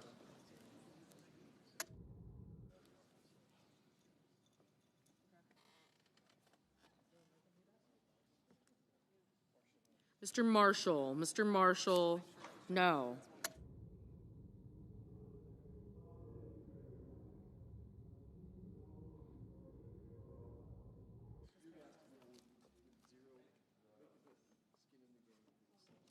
Mr. Daines, no. Mr. Rounds, no. Mr. Kramer, no.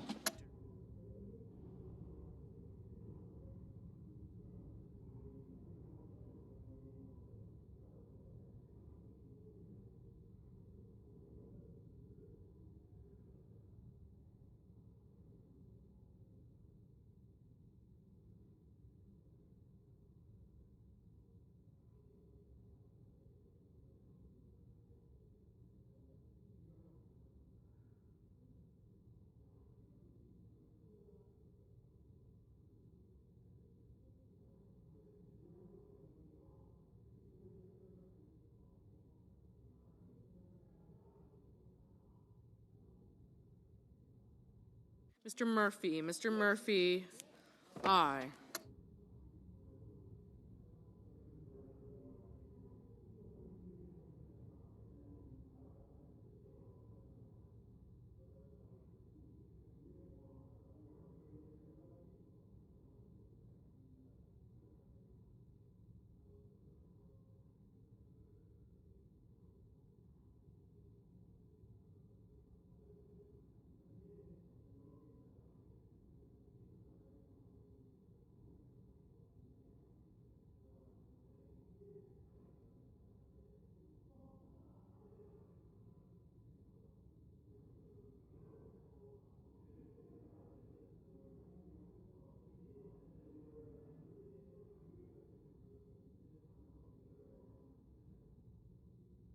Mr. Schumer. Mr. Schumer, aye.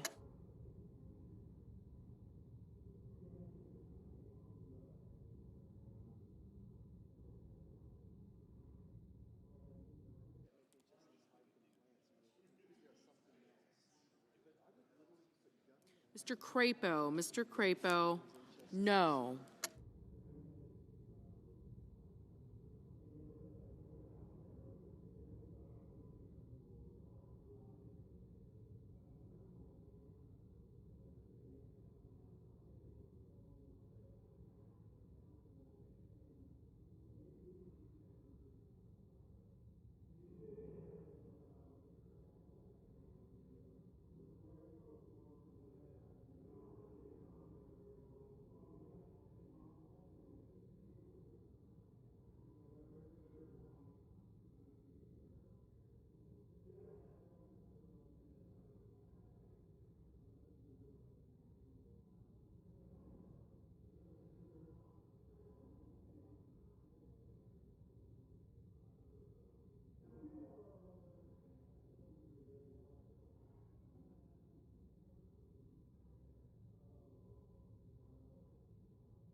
Mr. Booker. Mr. Booker, aye. Mr. Schatz. Mr. Schatz, aye.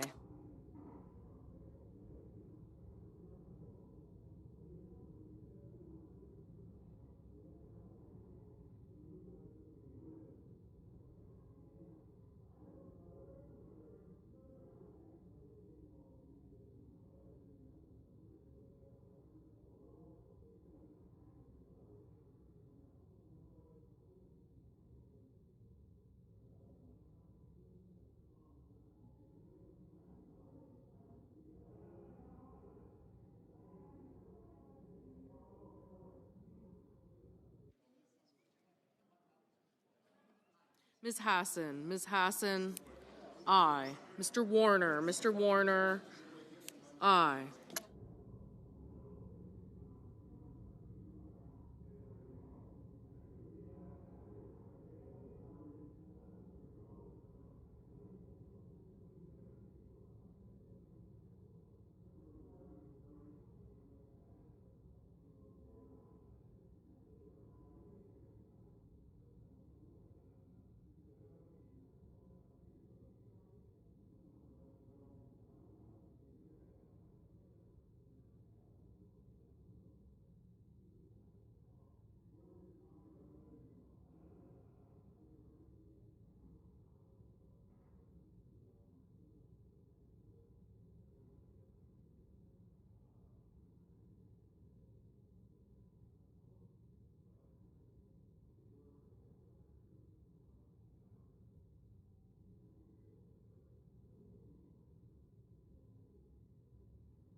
Mr. Paul. Mr. Paul, no.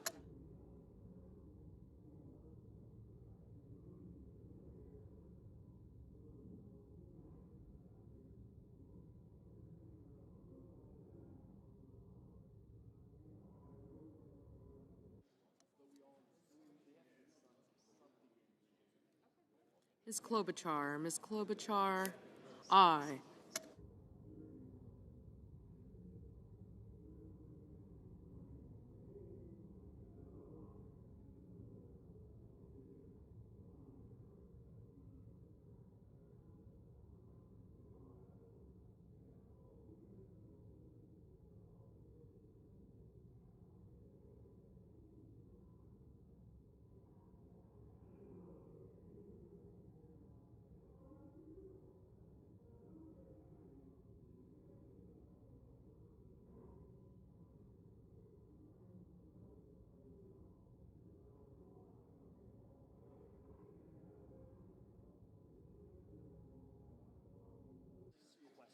Mr.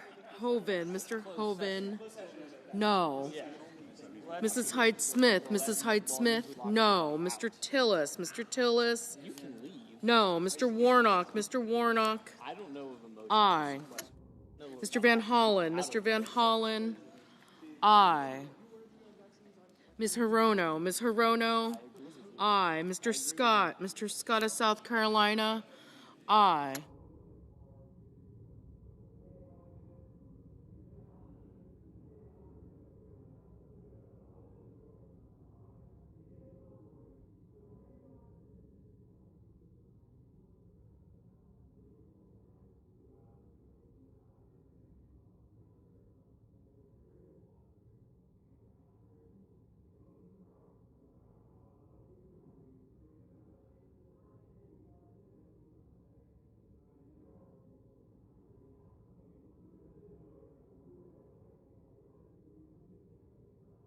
Mr. Young, no.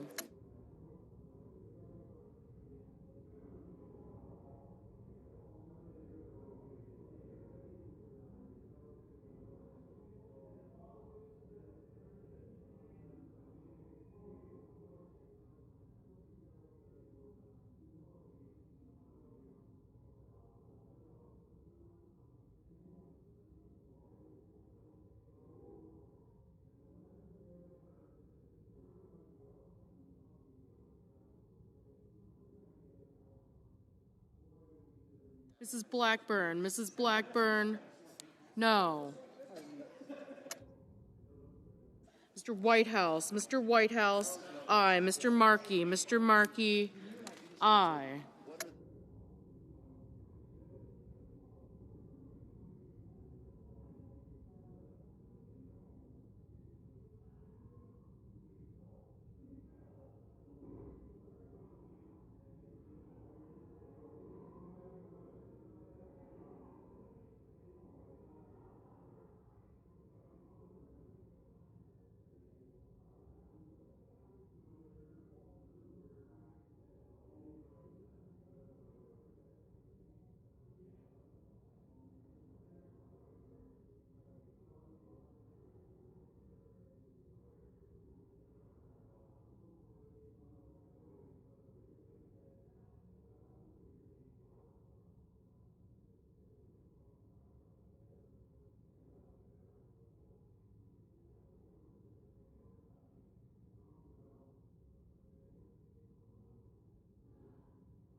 Mr.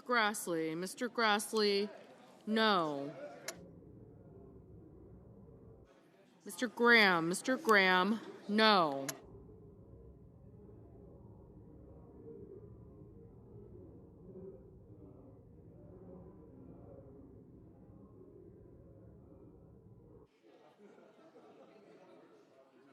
Mr. Bozeman, no. Ms. Slotkin, aye.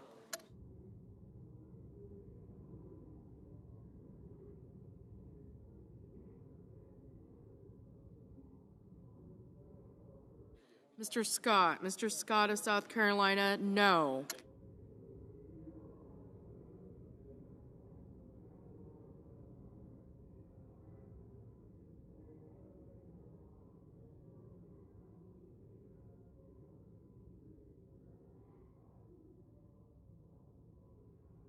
Mr. Mr. Husted. Mr. Husted, no.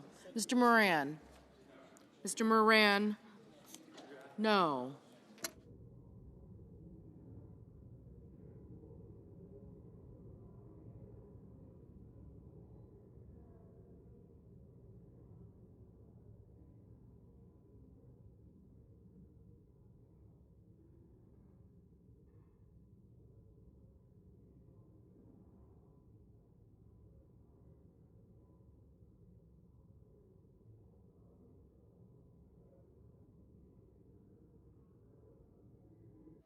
Mr. Budd, no.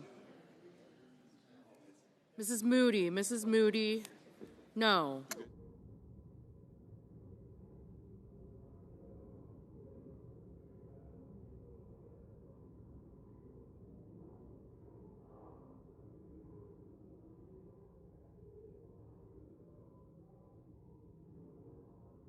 Mr.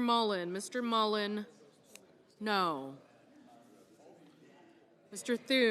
Thune, no. Mr. McConnell, no.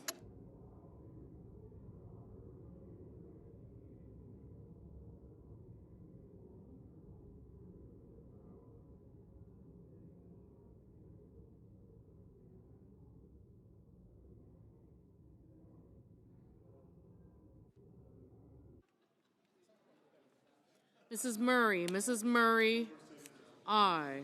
Ms. Warren, aye.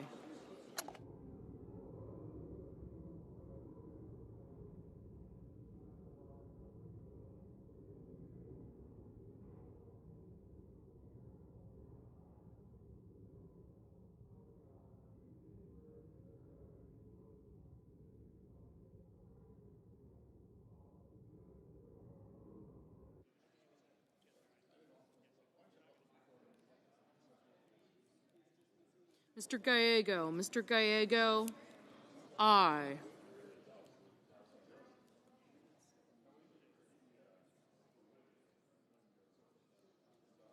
Ms. Rosen, aye. Ms. Alsobrooks, aye. Mr. Schiff, aye.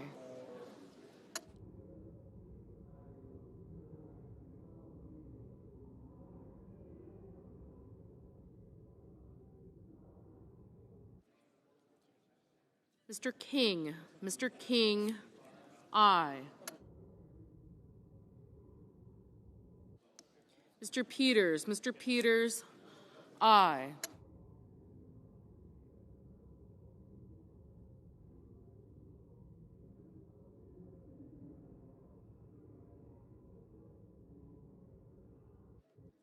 Ms. Blunt Rochester, aye. Mr. Hickenlooper, aye.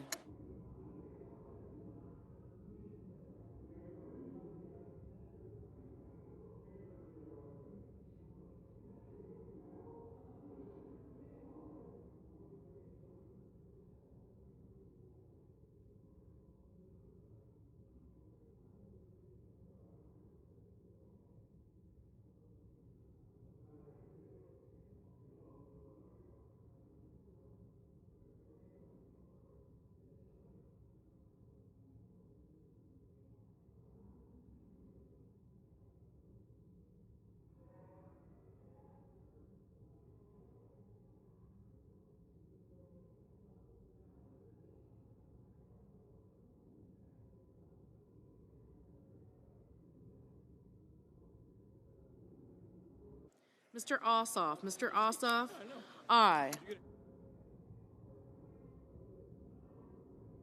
Mrs. Gillibrand, aye.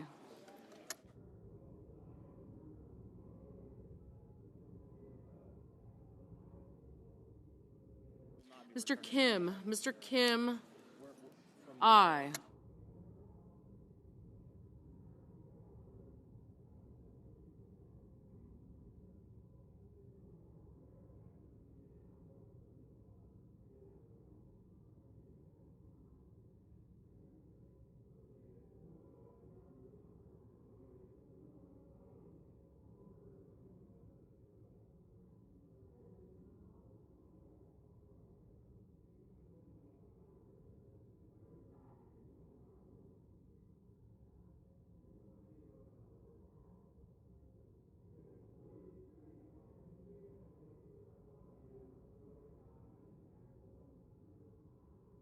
Mr. Curtis, no.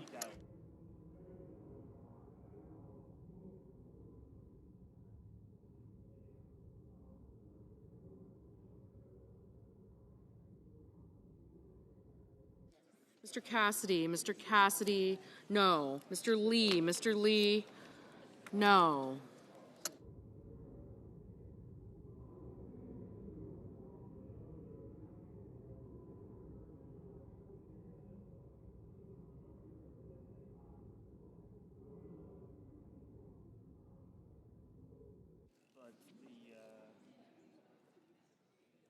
Mr. Sanders, aye.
Mr. Welch, aye. Mr. Bennett, aye. Mr. Fetterman, aye. Mr. Durbin, aye.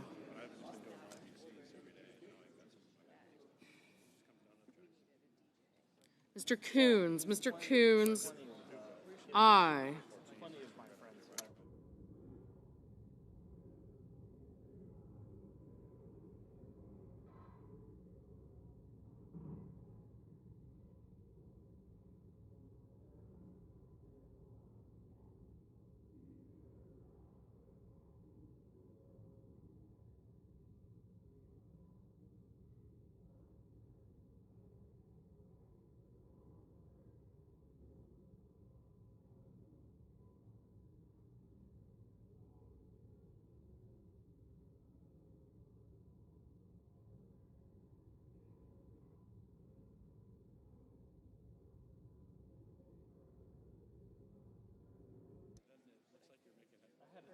Mr. Risch, no.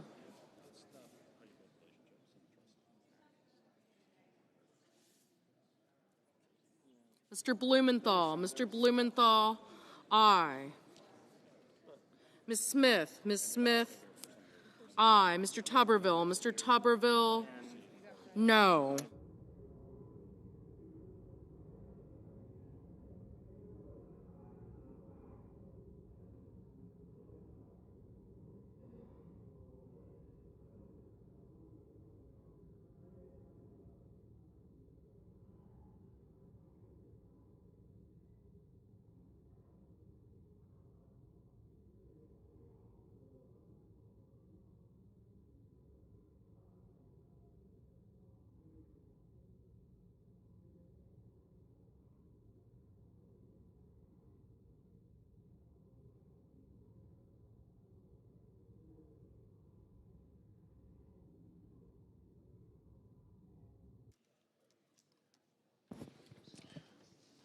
On the vote, the yeas are 47, the nays are 50.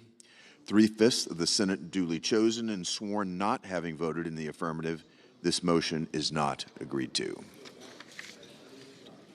The clerk will report the motion to invoke cloture.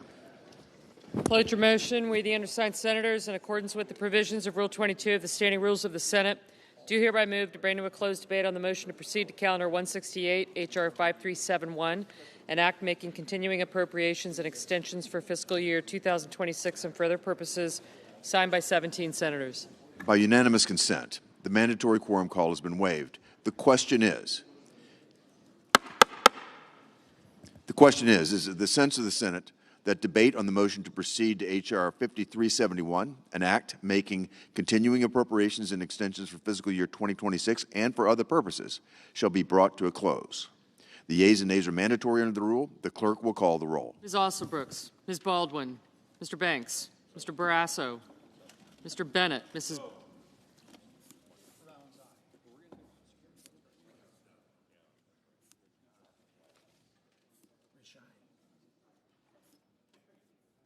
Mr. McCormick? Blackburn? Gotcha. Mrs. Blackburn.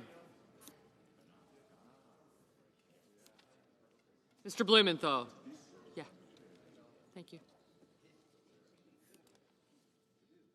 Ms. Rochester.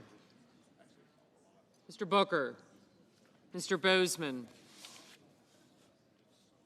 Mrs. Britt. Mr. Budd. Ms. Cantwell. Mrs. Capito. Ms. Collins. Mr. Cassidy. Ms. Collins. Mr. Coons. Mr. Cornyn. I got you.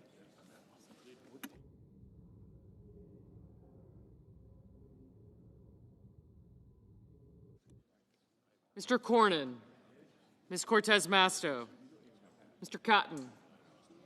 Mr. Kramer. Mr. Crapo. Mr. Cruz. Mr. Curtis.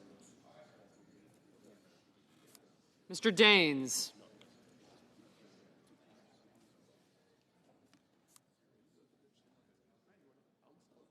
Ms. Duckworth. Mr. Durbin. Ms. Ernst.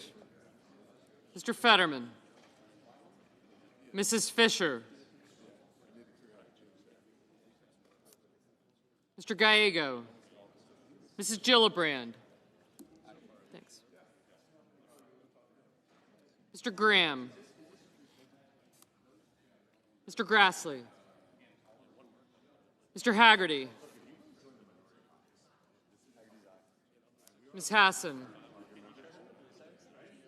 Mr. Hawley, Mr. Heinrich. Mr. Hickenlooper. Ms. Hirono. Mr. Hoven.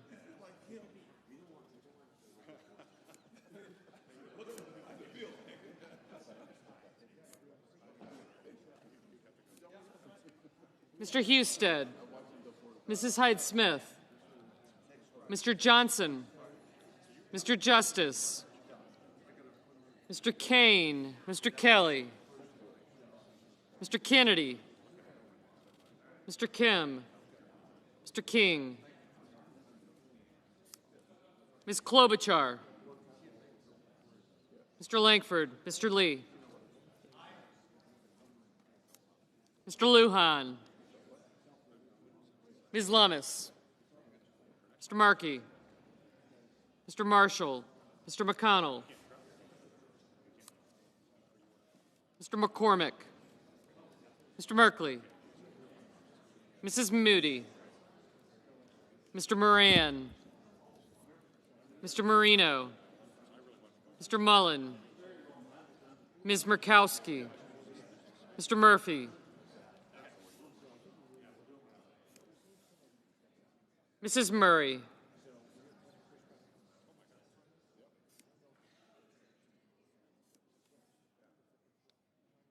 Mr. Ossoff.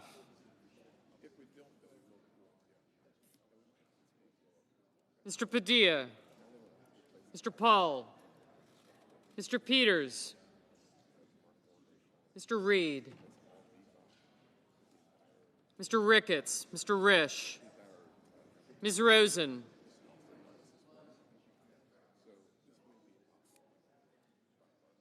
Mr. Rounds. Mr. Sanders. Mr. Schatz.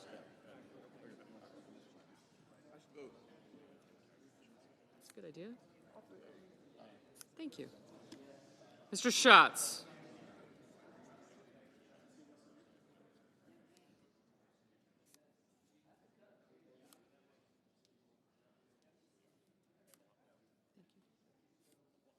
Mr. Schiff.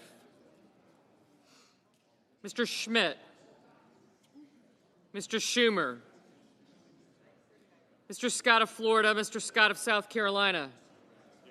Mrs. Shaheen. Mr. Sheehy. Ms. Slotkin. Ms. Smith.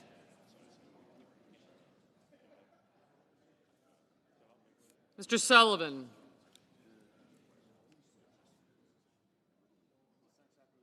Mr. Thune. Mr. Tillis. Mr. Tuberville.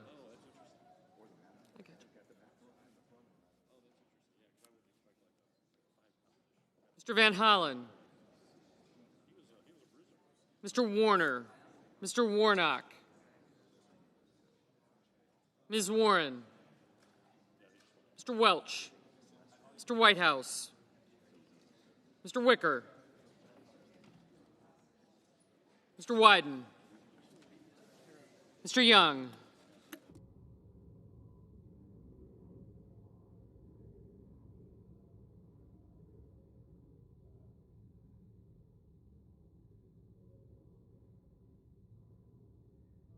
Senators voting in the affirmative: Blackburn, Bozeman, Britt, Cornyn, Cotton, Kramer, Crapo, Curtis, Daines, Graham, Haggerty, Hawley, Husted, King, Lankford, Lee, Marshall, McCormick, Marino, Mullen, Ricketts, Risch, Rounds, Scott of South Carolina, and Tillis.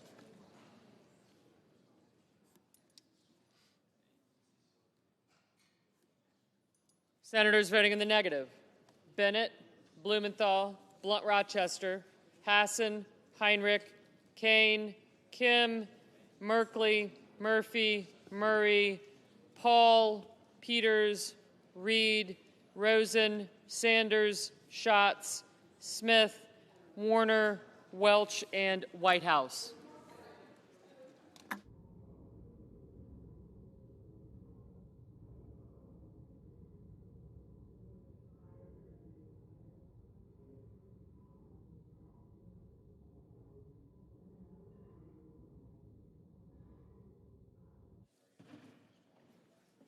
Mr. Ossoff, no. Mr. Coons, no.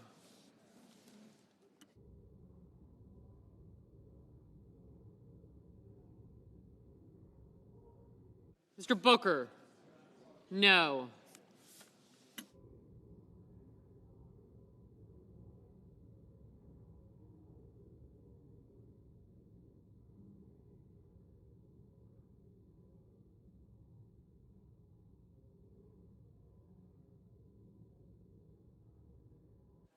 Mrs. Fisher, aye.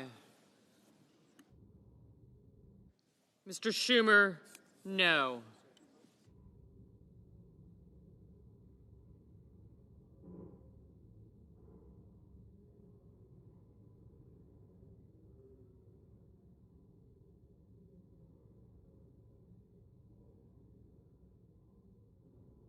Mr. Justice, aye.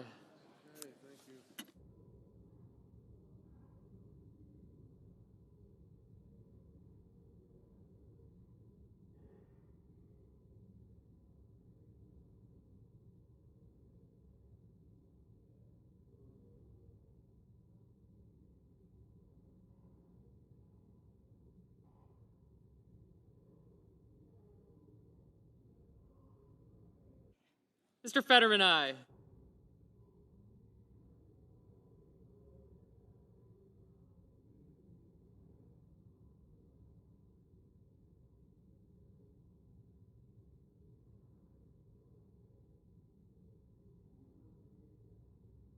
Ms. Klobuchar, no.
Ms. Cortez Masto, aye.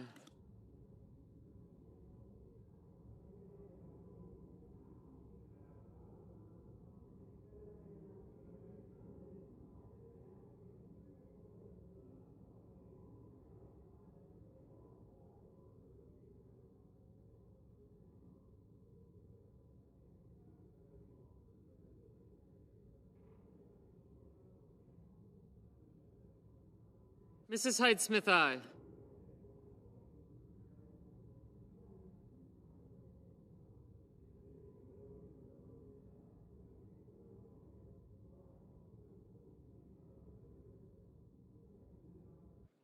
Mr. Lujan, no.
Mr. Grassley, aye. Mr. Padilla, no.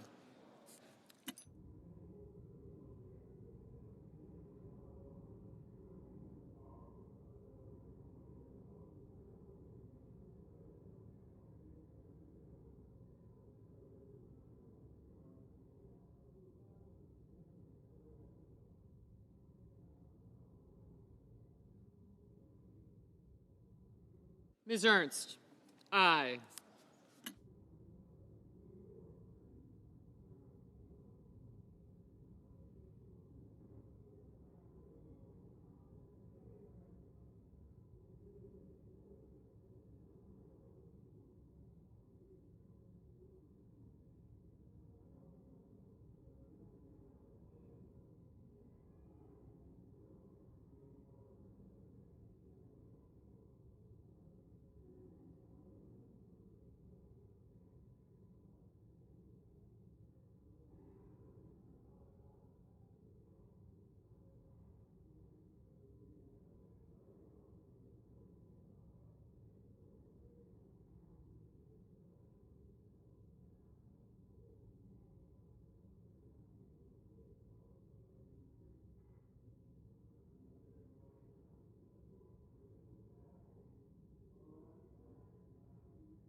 Mr. Wyden, no.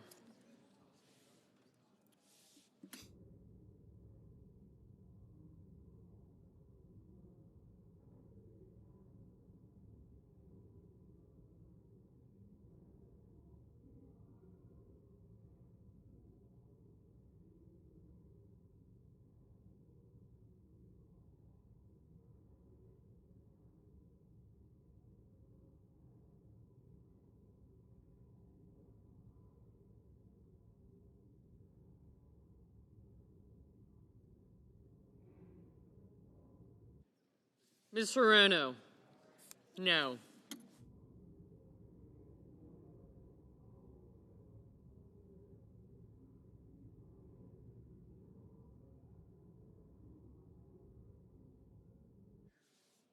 Ms. Collins, aye.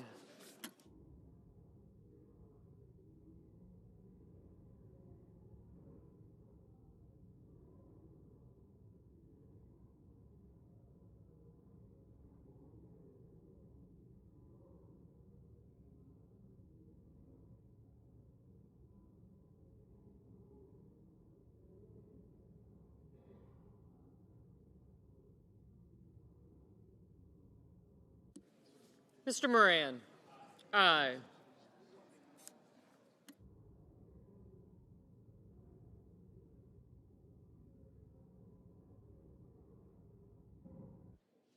Mr. Gallego, no.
Mr. Durbin, no.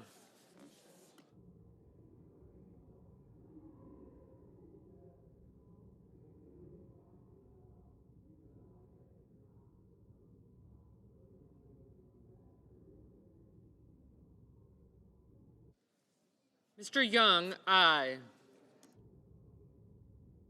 Mr. Kennedy, aye.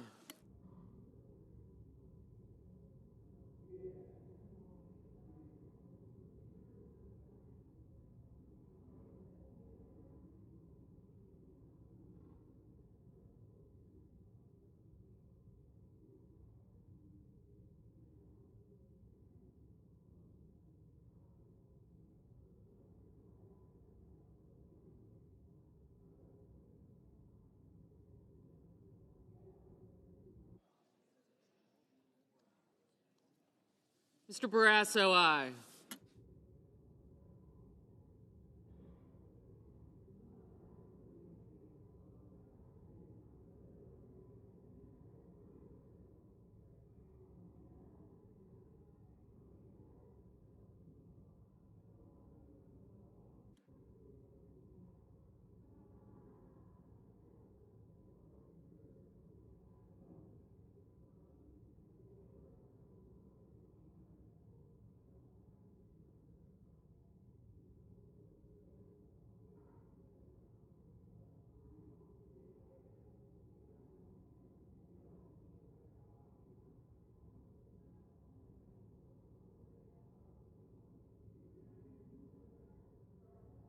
Ms. Duckworth, no.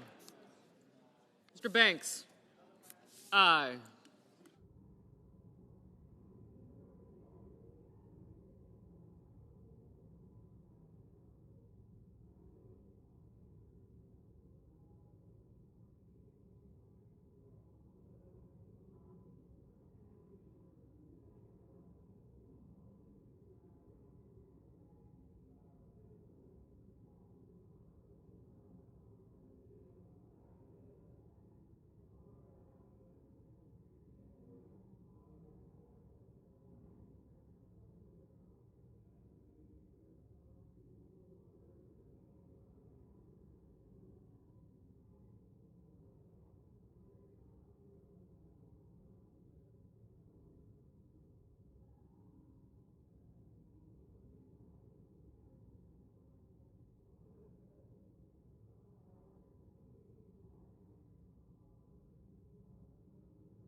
Mr. Cassidy, aye. Mr. Sullivan, aye. Mrs. Shaheen, no.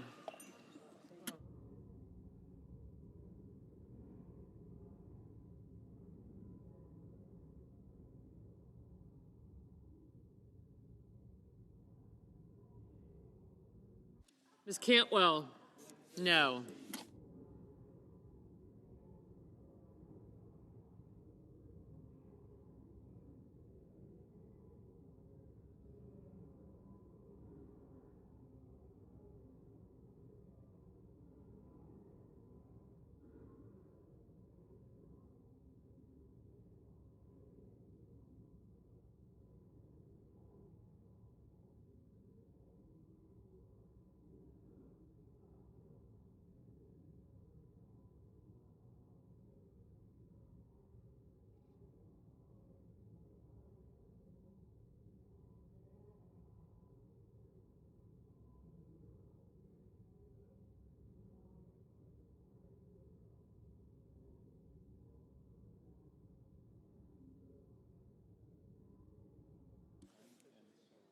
Mr. Tuberville, aye.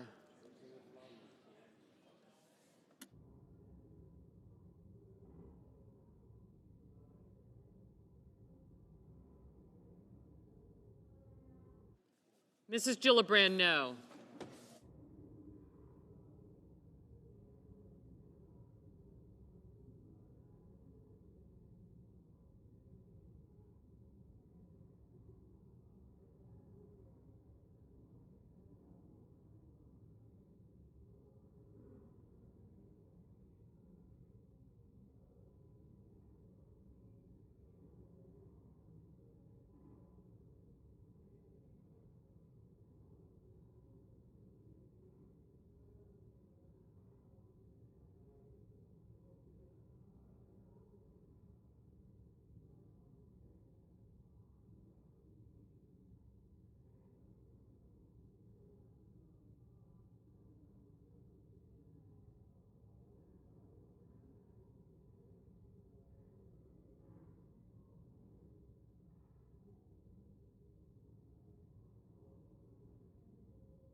Mrs. Capito, aye.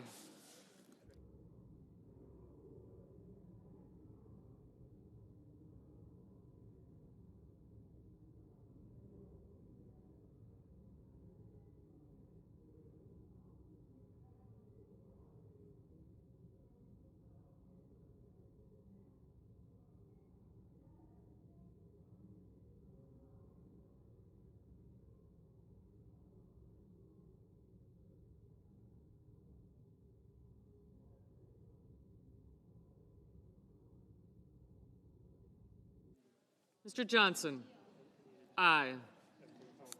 Ms. Murkowski, aye.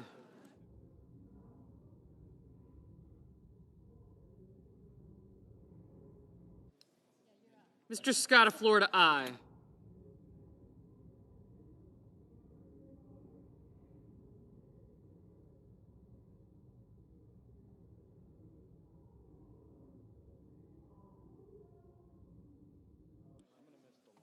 Ms. Baldwin, no.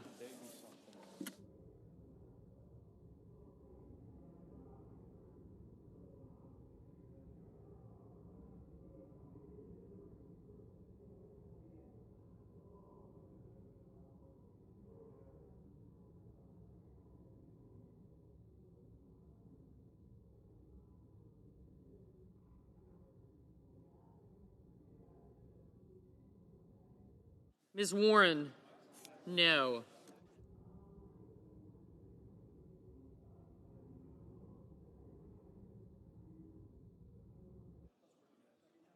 Ms. Alsobrooks, no. Mr. Warnock, no.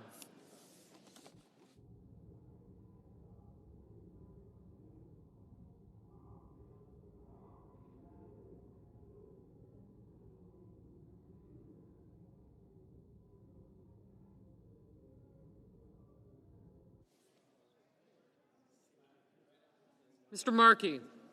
No.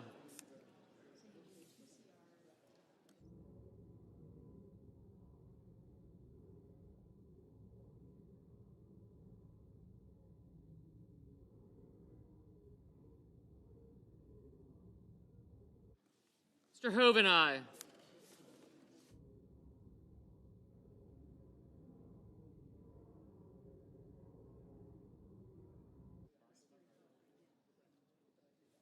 Mr. Schiff? No. Mr. Sheehy, aye.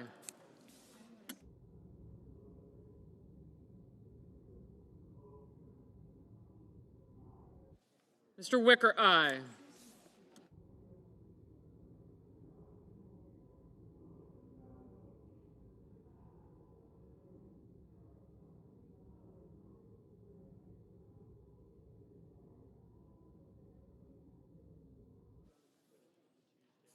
Mr. Van Hollen, no. Mr. Thune, aye.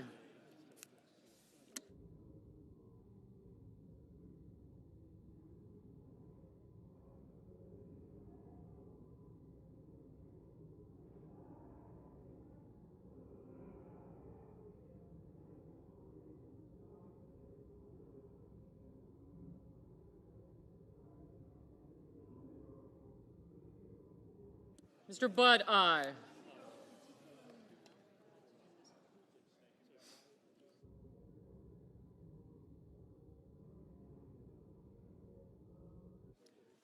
Mr. Hickenlooper, no. Mr. Kelly? No.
Ms. Slotkin? No.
Mr. Schmidt, aye.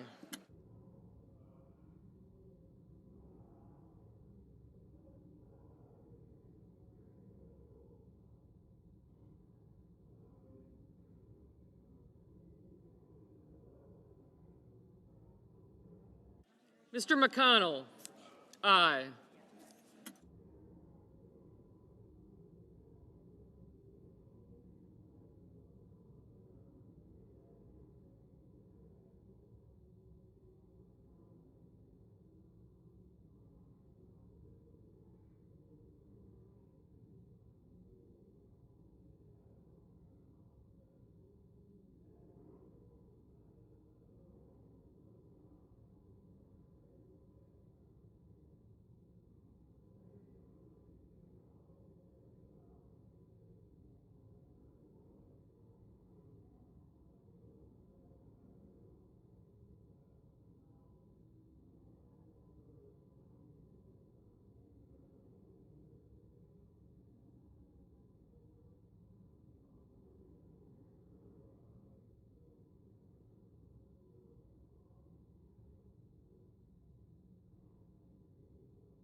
Mrs. Moody, aye. Ms. Lummis, aye.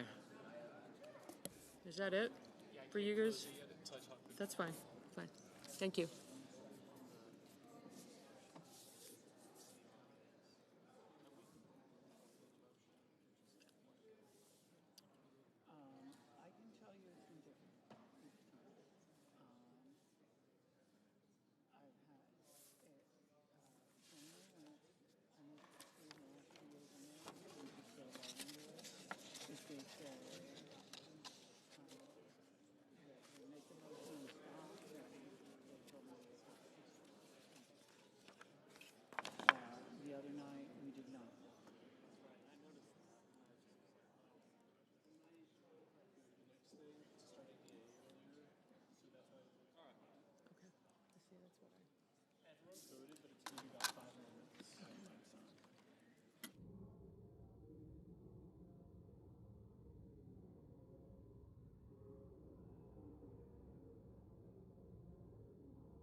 On this vote, the yeas are 54, the nays are 45, 3/5 of the Senate duly chosen and sworn, having not voted in the affirmative, means the motion is not agreed to. Mr. President. The Leader. Mr. President, I enter a motion to reconsider. The motion is entered. Mr. President. The Minority Leader. I enter a motion to reconsider the failed cloture vote on the motion to proceed to calendar 167-2882. The motion is entered.